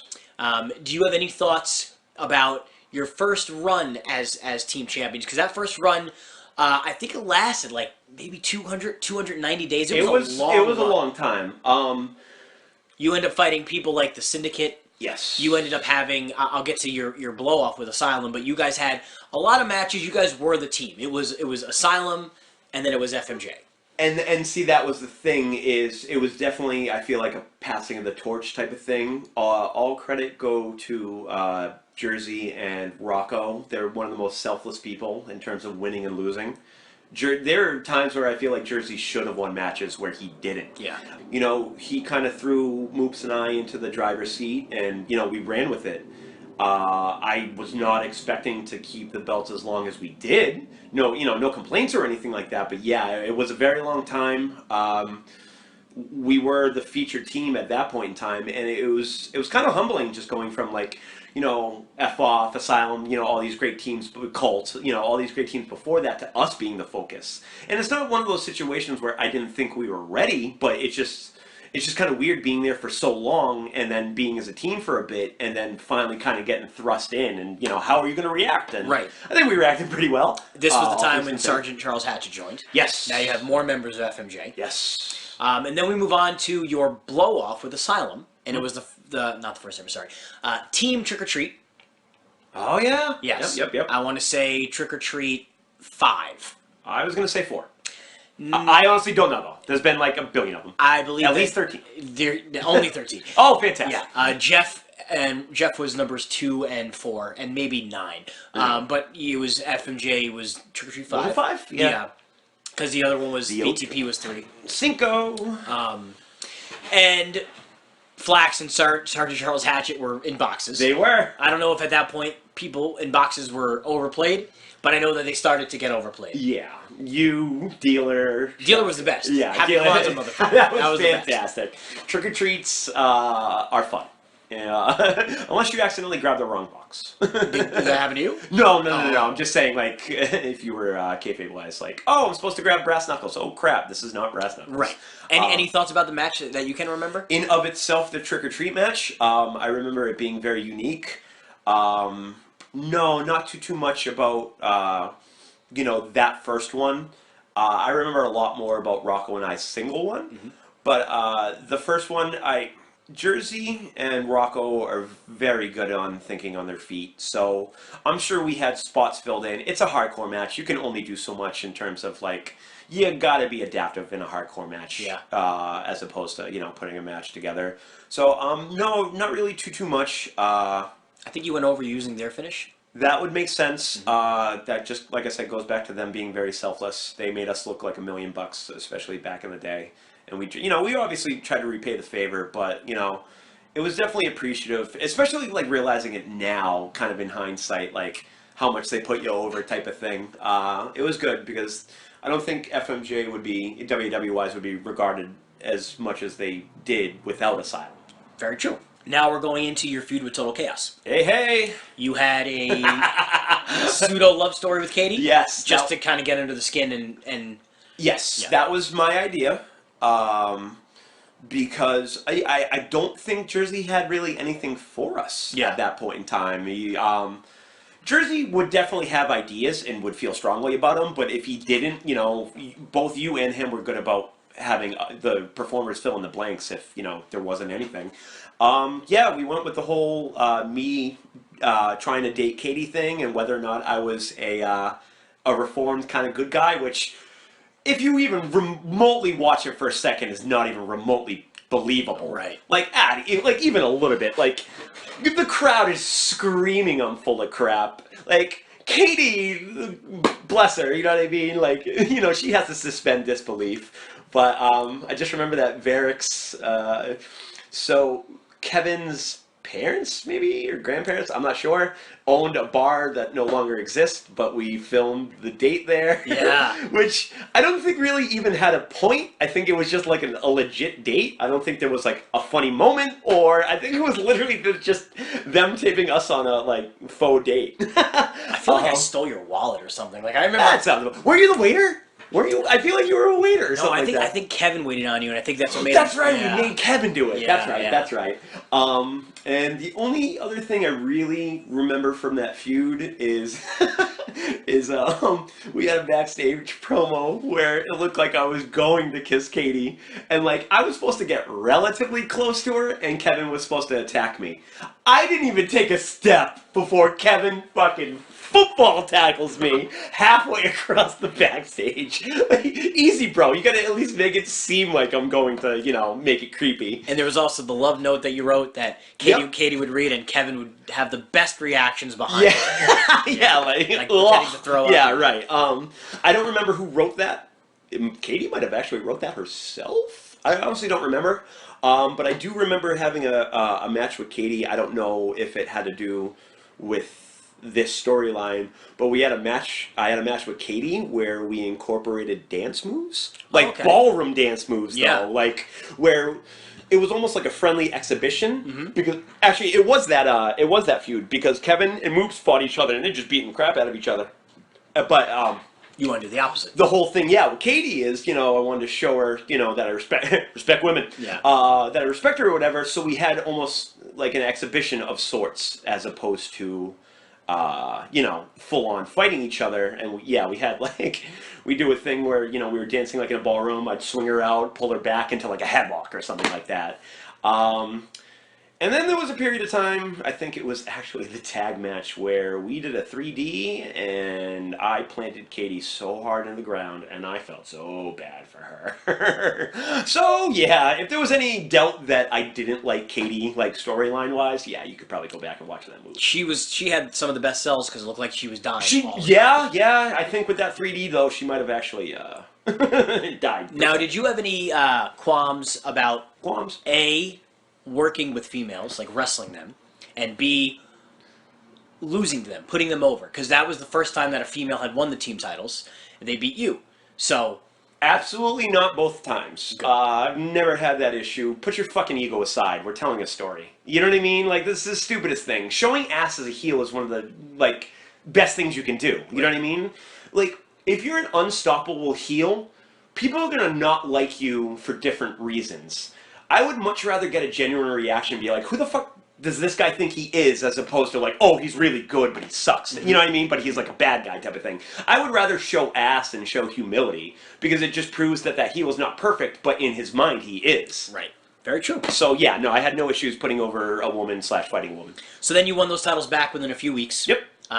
Second-time champions. Yes. Two-time champions. Damn. You lost them to Payback. You lost them to Total Chaos again. Total Chaos won the titles right back. Yep. I think it was maybe Lord of the Ring. I could be wrong. No, I think you're right. But then we feud into Legacy. Legacy is a 4-team match involving you and Total Chaos. But Payback ended up winning the titles at Legacy. Yes. Staples and Dealer walked out. Yep. Did you have any issues with Staples and Dealer winning the titles? Dealer isn't a wrestler. Right. There's been plenty of times where he would say, I don't Oh, he'd be the first person to tell you that. Yeah. Right. But I remember nobody really had a problem with saying, no, Staples is going to carry the matches, you're going to be entertaining, you're still going to have your spots. Oh. But I don't think anybody had a problem with Dealer having gold again.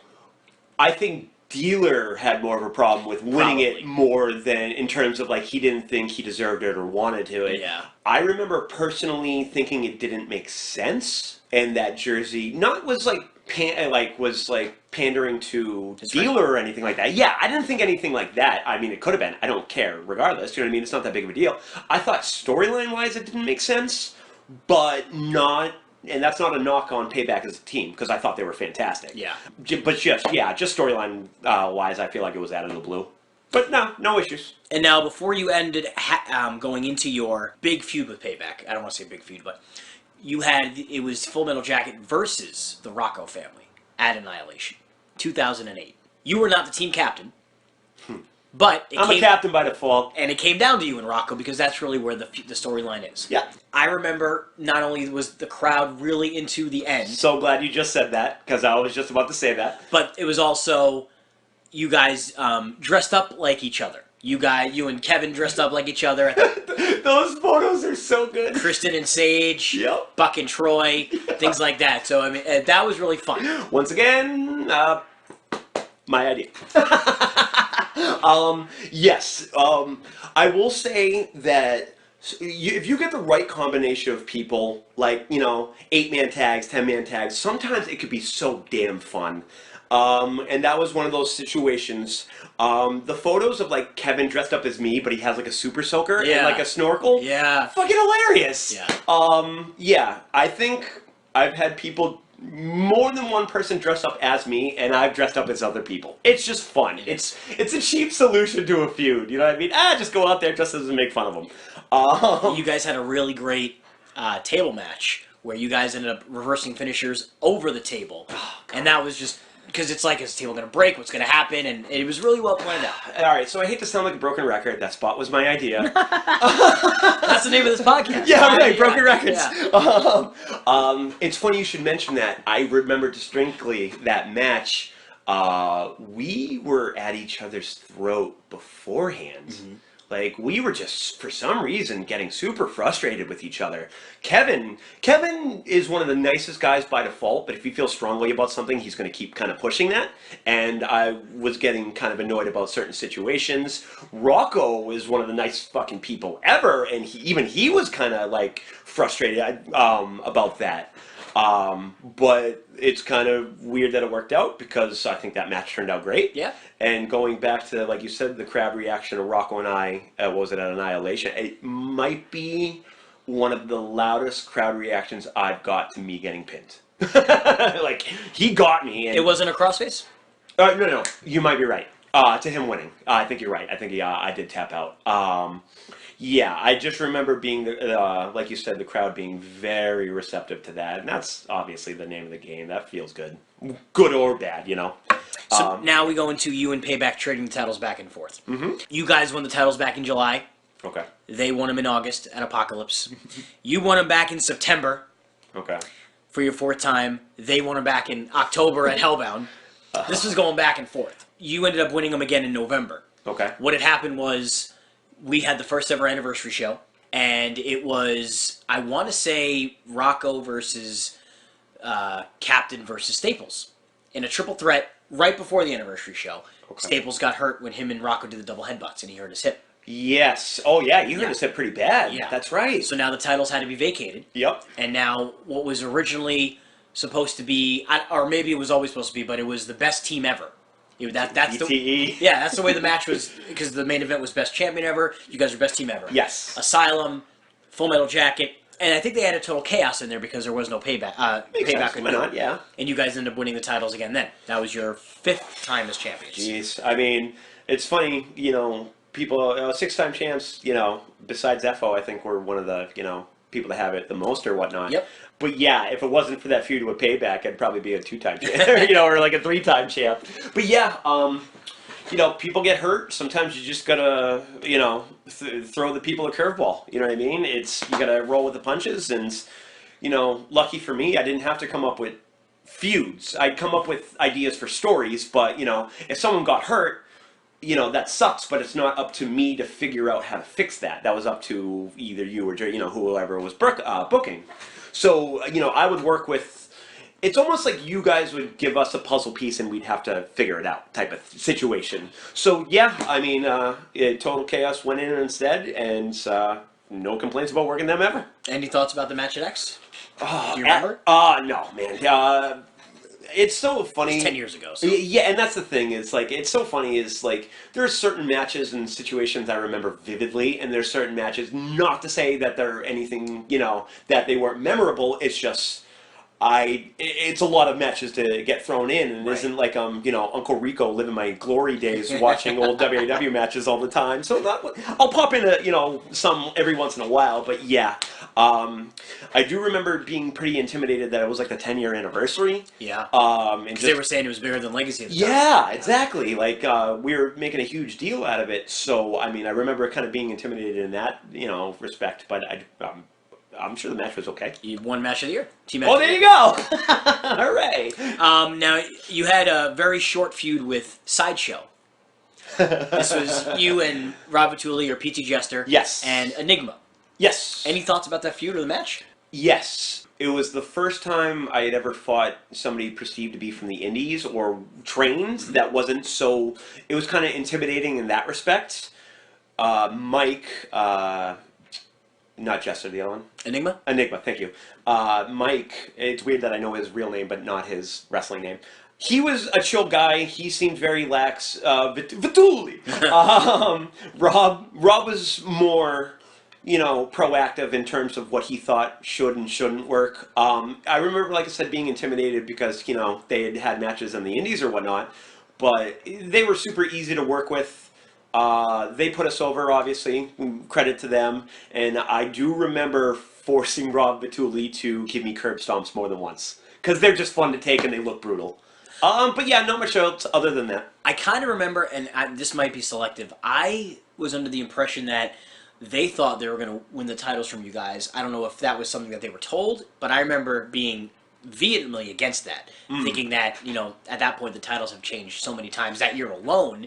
These new guys coming in, yeah, it's great to put rockets on them, but I don't think that it should Understandable. happen. Right, WAW-wise. I think Jersey would get these ideas in his head that it's not even necessarily that they're bad ideas, but like sometimes it was hard to convince Jersey that it might not be a good idea, and I think there was a lot of people that did feel that they shouldn't have won, and it took a lot of convincing on Jersey's part to have us not lose.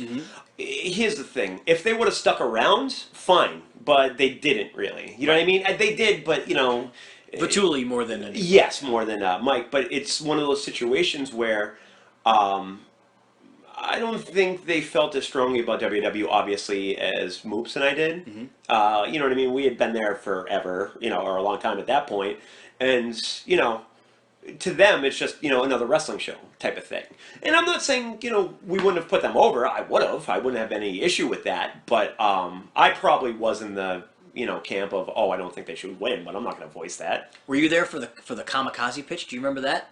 Kamikaze pitch, no. Jersey ended up pitching an indie guy by the name of Kamikaze coming in and winning the title on his first show. No. You weren't there for that? No, I was not there for that. That was crazy. Didn't happen, obviously. But. Well, like I said, Jersey is very strong-willed in terms of what, he believes in, and not to, put words in his mouth, but he probably saw these two guys that, can work, and outside people, why not put the straps on him type of thing. Yeah. Do you have any thoughts on NLP? The first show? Yeah. I think that everybody was in a battle royal, but I think you were also in a tag match too. I was not. You were not in. Oh, you were a manager. Yes. Yes. So I was in that battle royal. Yep. Paul Clement was also in that battle royal, and I just remember all the WW people and a lot of the Indies people just chopping him in the corner. Because Paul is Paul, and Paul was probably being Paul in the back, and everybody just chopped the shit out of Paul. It was hilarious. Awesome. I do remember the guy being like, hey, don't take bumps, just get eliminated when you're getting ready to get eliminated. I told Kevin to give me a clothesline, it took a bump, I'm like, oh shit, I feel bad, so I'm like, Kevin, throw me out. So he did. And I also do remember being pissed. Happy for FO. I think he was in was that the championship ladder match? Yeah, right? him and Gino and they. Yes. I remember being happy for them, like, very cool. I think they tore the house down. But I remember being kind of mad at Jersey because I wasn't booked in the match. I really do think Jersey thought Moops was a better wrestler than me, and that's his opinion. It's whatever.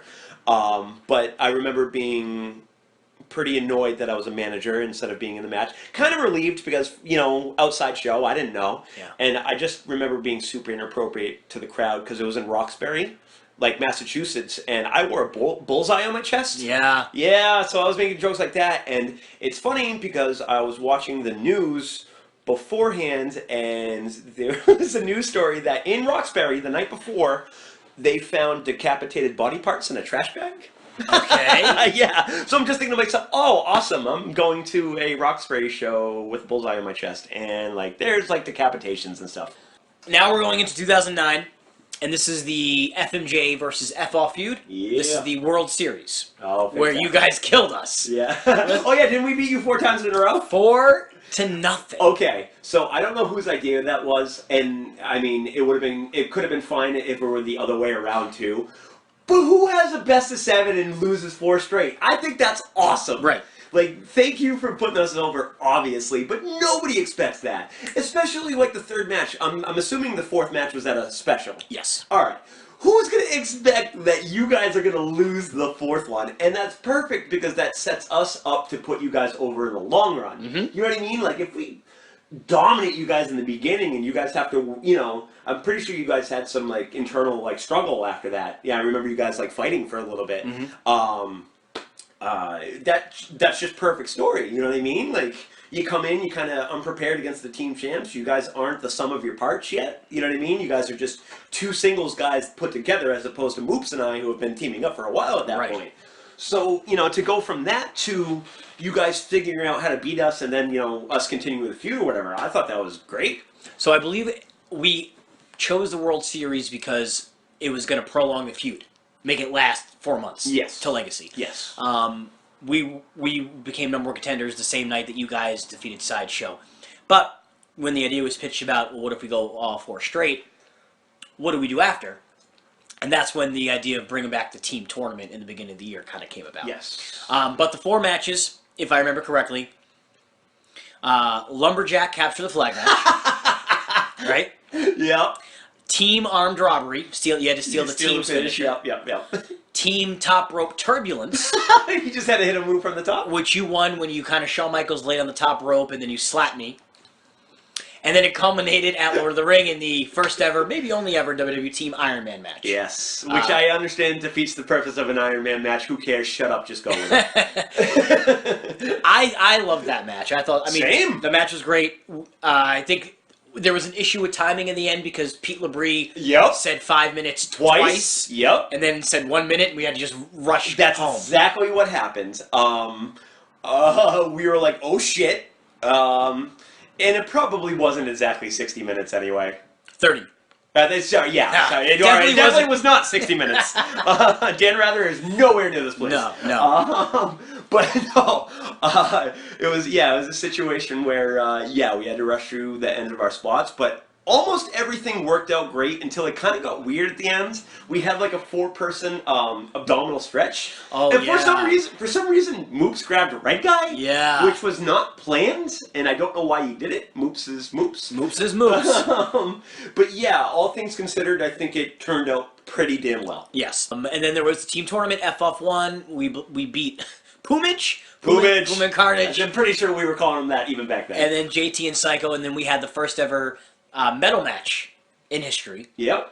Not the last ever. No. Might still be the only team medal match, but I could be mistaken.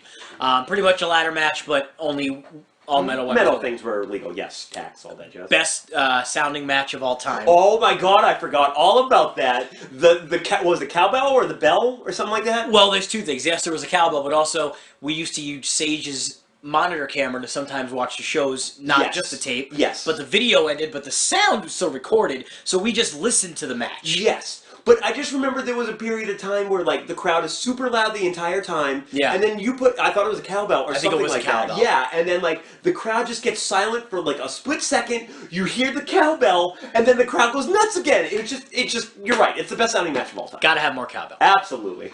I remember getting in trouble in that match when it was nothing to do with me. The fact that, I don't know if it was you and Sane, but you guys decided to have Christian Sane come out and give Ethel a paralyzer off the ladder because they fought in a ladder match the year before.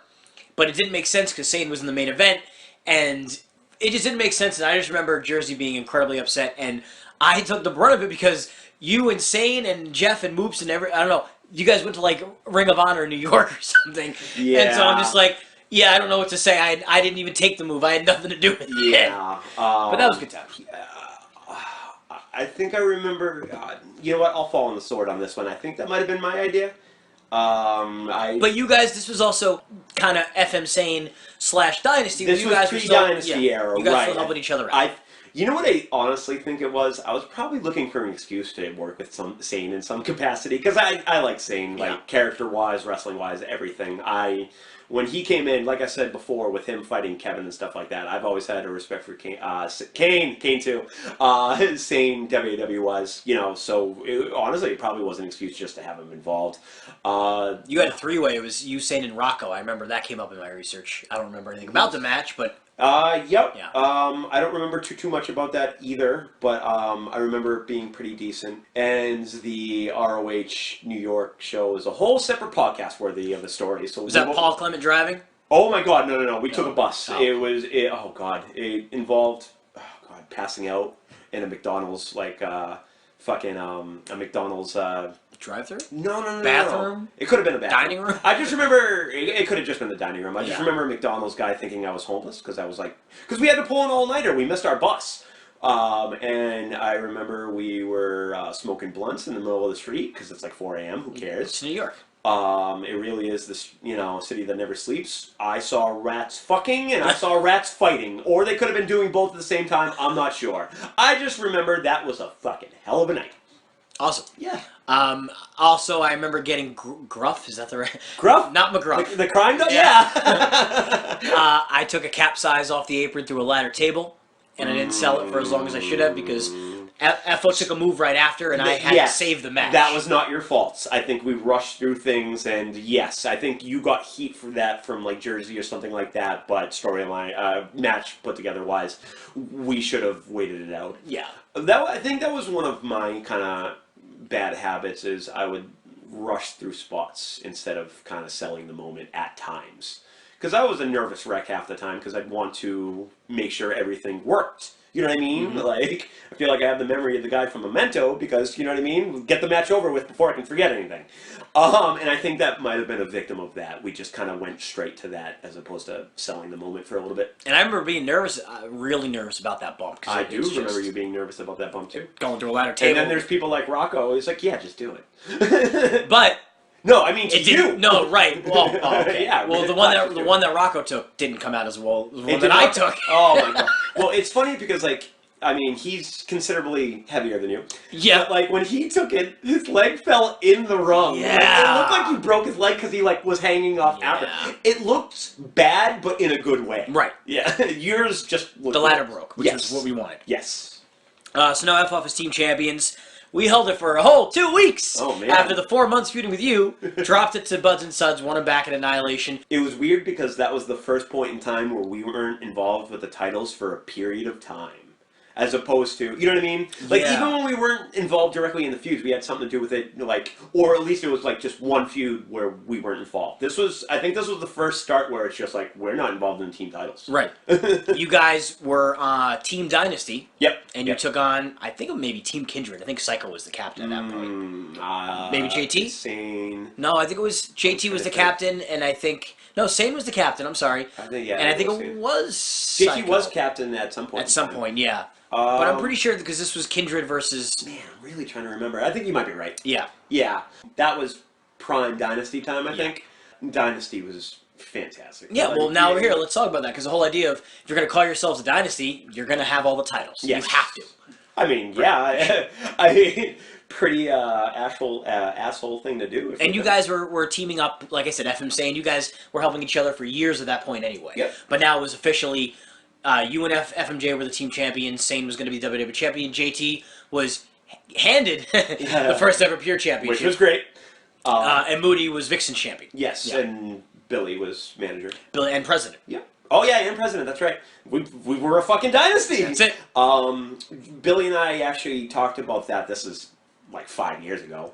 But yeah, we were talking that we were saying the dynasty was some of the funnest times we've ever had. Like, cause it's just a bunch of our friends fucking around together. Like, but like we all felt like we could work, and it did work, and it was just a really fun period of time. Because half the time, because it was 4-on-4s, 5-on-5s. We'd have a decent amount of downtime or in the corner, so we're cracking jokes. We're we're trying to make each other laugh. There are times where you and I are yelling crap to each other. You know what I mean? I said best in the world, ripping off Chris Jericho, and you got angry, and I said I meant me, and you got even more angry. Just shit like that. Yeah, it was just a really fun point in time. Yeah, good times. You guys won the team titles. Your last team title reign started at Apocalypse. Your 6th one. It was a 2 out of 3 falls match, and the end of it was, I think we put you or Moops through a table, and then they dragged me into the broken table, and the ref called it. And you guys, it was a screw job, another Apocalypse screw job. Yep. But that was your last reign, and that lasted for another few months at least. It was a decent amount of time. Yeah, I think we did that ending for the sole fact of there were so many screw jobs at APOC, why not just continue the trend type of thing? Of course. I mean, I guess kind of looking back at it now, it's like, why would you... I mean, I get it, refs are supposed to be stupid, but, like, if you don't see it, are you going to call it? Right. You know what I mean? But it is what it is. But yeah, you have to have an APOC screw job.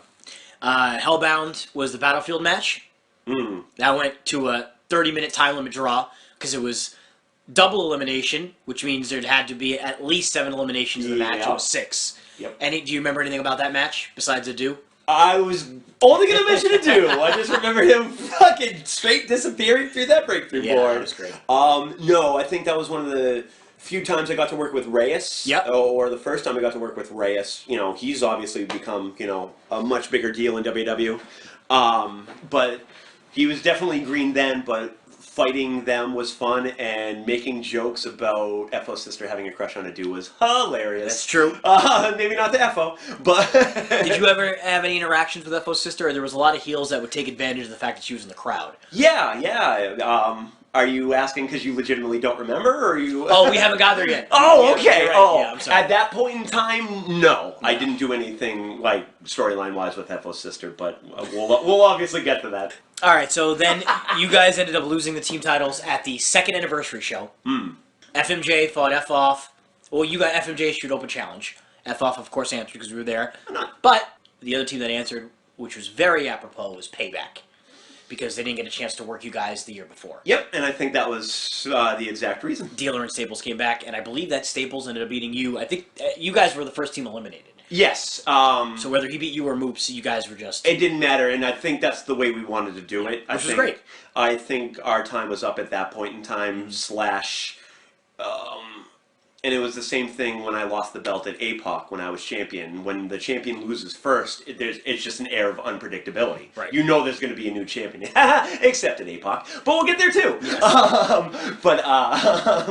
But yeah, I'm almost positive I pitched to us to get eliminated first for that reason. Is if we're going to lose, why we don't need to go to the end. Right. We're fine. I think at that point... I think we were established at that point. Very true. The anniversary show, the anniversary awards was the night before, and I remember we were really trying to get feud of the year, because we had feuded for pretty much the whole year.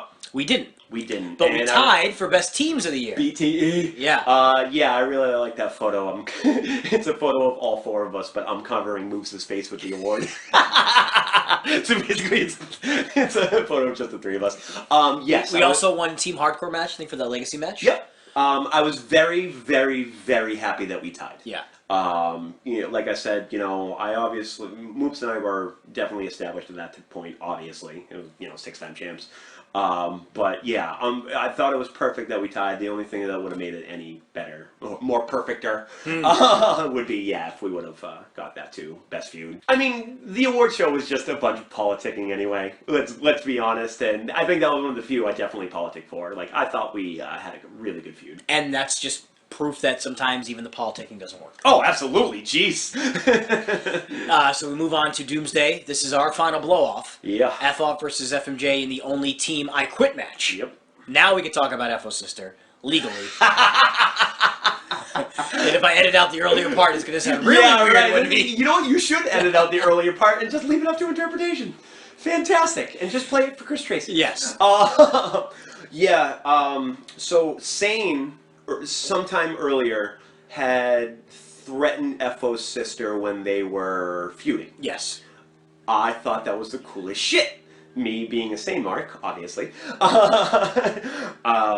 wanted to do something similar, and I thought I Quit would have been perfect. Mm-hmm.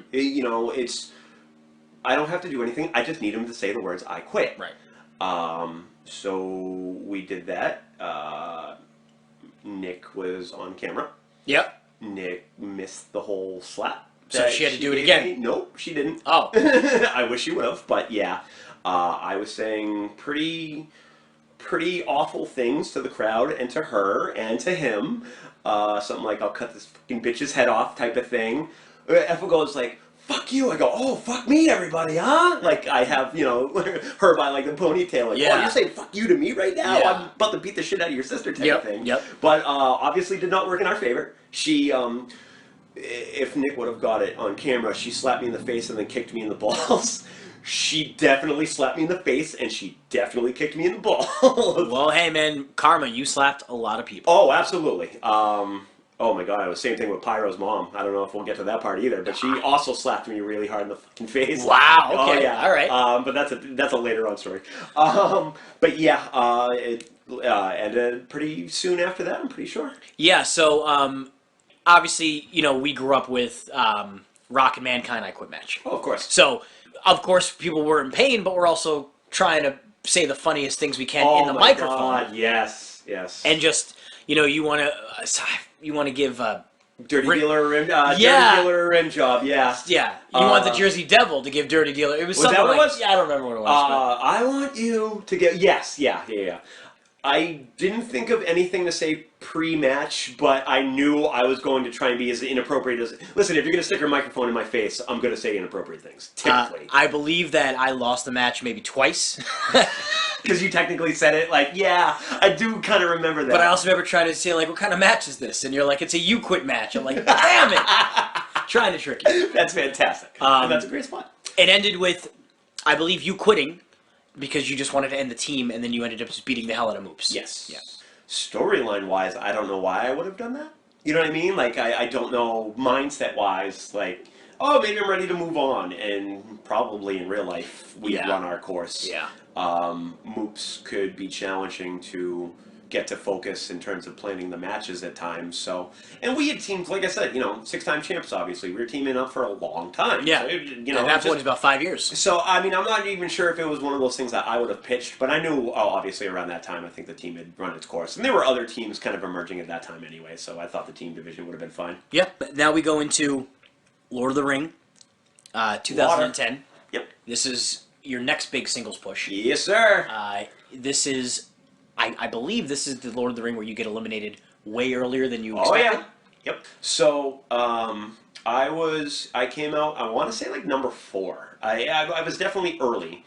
And Sane came out, and this was, post-Dynasty. It's Lord of the Ring, every man for himself, obviously. Anyway, now, the thing about Sane is Sane is very fluid and realistic. If there's anybody I trust to make a match look hard-hitting, Sane is absolutely one of those people. When he threw me out that first time, I definitely underestimated how hard he was going to act. Because he wasn't supposed to actually eliminate me. Mm-hmm. I'm not saying, do like a pussy little and try and toss me over. But he was trying to eliminate me. Right. I don't blame him. I get that. I was unprepared, and I slipped. It's one of the most genuine F-bombs you will probably ever hear. Very angry, went downstairs, and I don't know who it was. I don't remember. I don't know if it was your idea, Jersey's idea. Somebody's idea was come back out as Captain Amazing. We'll replay your theme again. Because, I don't know if anybody knows this. For those listening at home, we have our pre-taped entrances, music, and you just hit fast forward, alright, it's the next person. So whoever did it had to press back a billion times back to number 4 when I came out to, make sure that it was my music playing again. So big ups to whoever did that. But yeah, I came back out as Captain Amazing with the mask. Said it was a different person, even though when it came down to me and Moops, I'm pretty sure I threw the mask off anyway. Yeah, now, was it always intended that you were going to win as... No, that was... Really? That was on the fly. If you're asking me, I want to say it was Jersey's idea. I'm almost positive Jersey was like, put the mask back on, you're going out there, we're going to keep it the same. For some reason, I thought it was always the idea that you were going to come out and win it again as Captain Amazing. No, I'm almost positive that was on the fly. Okay. Because obviously I wasn't supposed to, Yeah. Because I wasn't supposed to get eliminated. Like, I was supposed to just win from number 4 or whatever it was. So, if it was, I don't think I was privy to that information. I don't think, but yeah, no, I just happened to have my mask. I went back out there and thank God won. And it came down to you and Moops. It came down to Moops and I. Both of you had the masks off. I think they were in your pocket. It looked kind of bad. But yeah. It got to the point, too, where, and it's my fault, Moops and I went on way too long after everybody else got eliminated. Like, we had, like, a match after. Yeah. We teased it way too much. And then I think Sin came out and blatantly interfered. If I could take the ending to that match back, I absolutely would. But you became Lord of the Ring. Oh, absolutely. Yeah. Don't get me wrong. Super excited I won, on the way to Legacy or whatnot. But if I could take, after the last person before Moops got eliminated, / when Sin came out, if I could take that all back and redo it, I would have. But hey, LOTR champ. That's right. Now we move on to Legacy. You had a best-of-5 match with Rocko, your best friend. Yep. And you won the belt. I did. You won the belt legitimately, as far as, unlike the Cinco de Mayo match, it wasn't just an aftermath. That was, No, I was actually booked to win the championship. Yeah, and it was going to be a run and everything. Yeah. Now, thoughts on fighting your best friend in the main event of the biggest show of the year at that point, being a heel to win the title in the main event of the biggest show of the year, because that hardly happens. Yeah. And going 45 minutes. Well, all right. So, like you said, it was the best of 5. Now, we've got a basic guideline on how long we should go. And it was written that we were probably supposed to go like 25 minutes total. Now, that's kind of tough to fit in 5 matches in 25 minutes. True. Like, in terms of beginning, you know, and structuring it, obviously it has to be a different structure. Well, the first 4 matches were very brisk. They were about 25 minutes. I thought we were only going to go a little bit over, but that last one... Because it was last man standing, right? Last man standing, so we had to do every count, and we weren't skipping spots. Execution was okay. Oh my god, this is the funniest thing. So I was supposed to bleed because one of the matches was First Blood. Yep. Technically I did bleed, but it wasn't nearly as much as... It wasn't like, you know, back in the day where I'm bleeding everywhere. So I did bleed, but what ended up happening was... I think that was the night that Epic got his head shaved. So I'm pretty sure I either dropped or the razor was in his shaved hair. Not even kidding. So I had to like sift through Chad's like hair clippings to get the razor and like try and clean it off. Disgusting. Isn't it? Disgusting. You know, Jesus Christ, I've got a uncensored Japanese porn on my fucking razor and I gotta cut myself with it. So does Carnage. Nice. So that kind of messed up a little bit, and but the ending was good.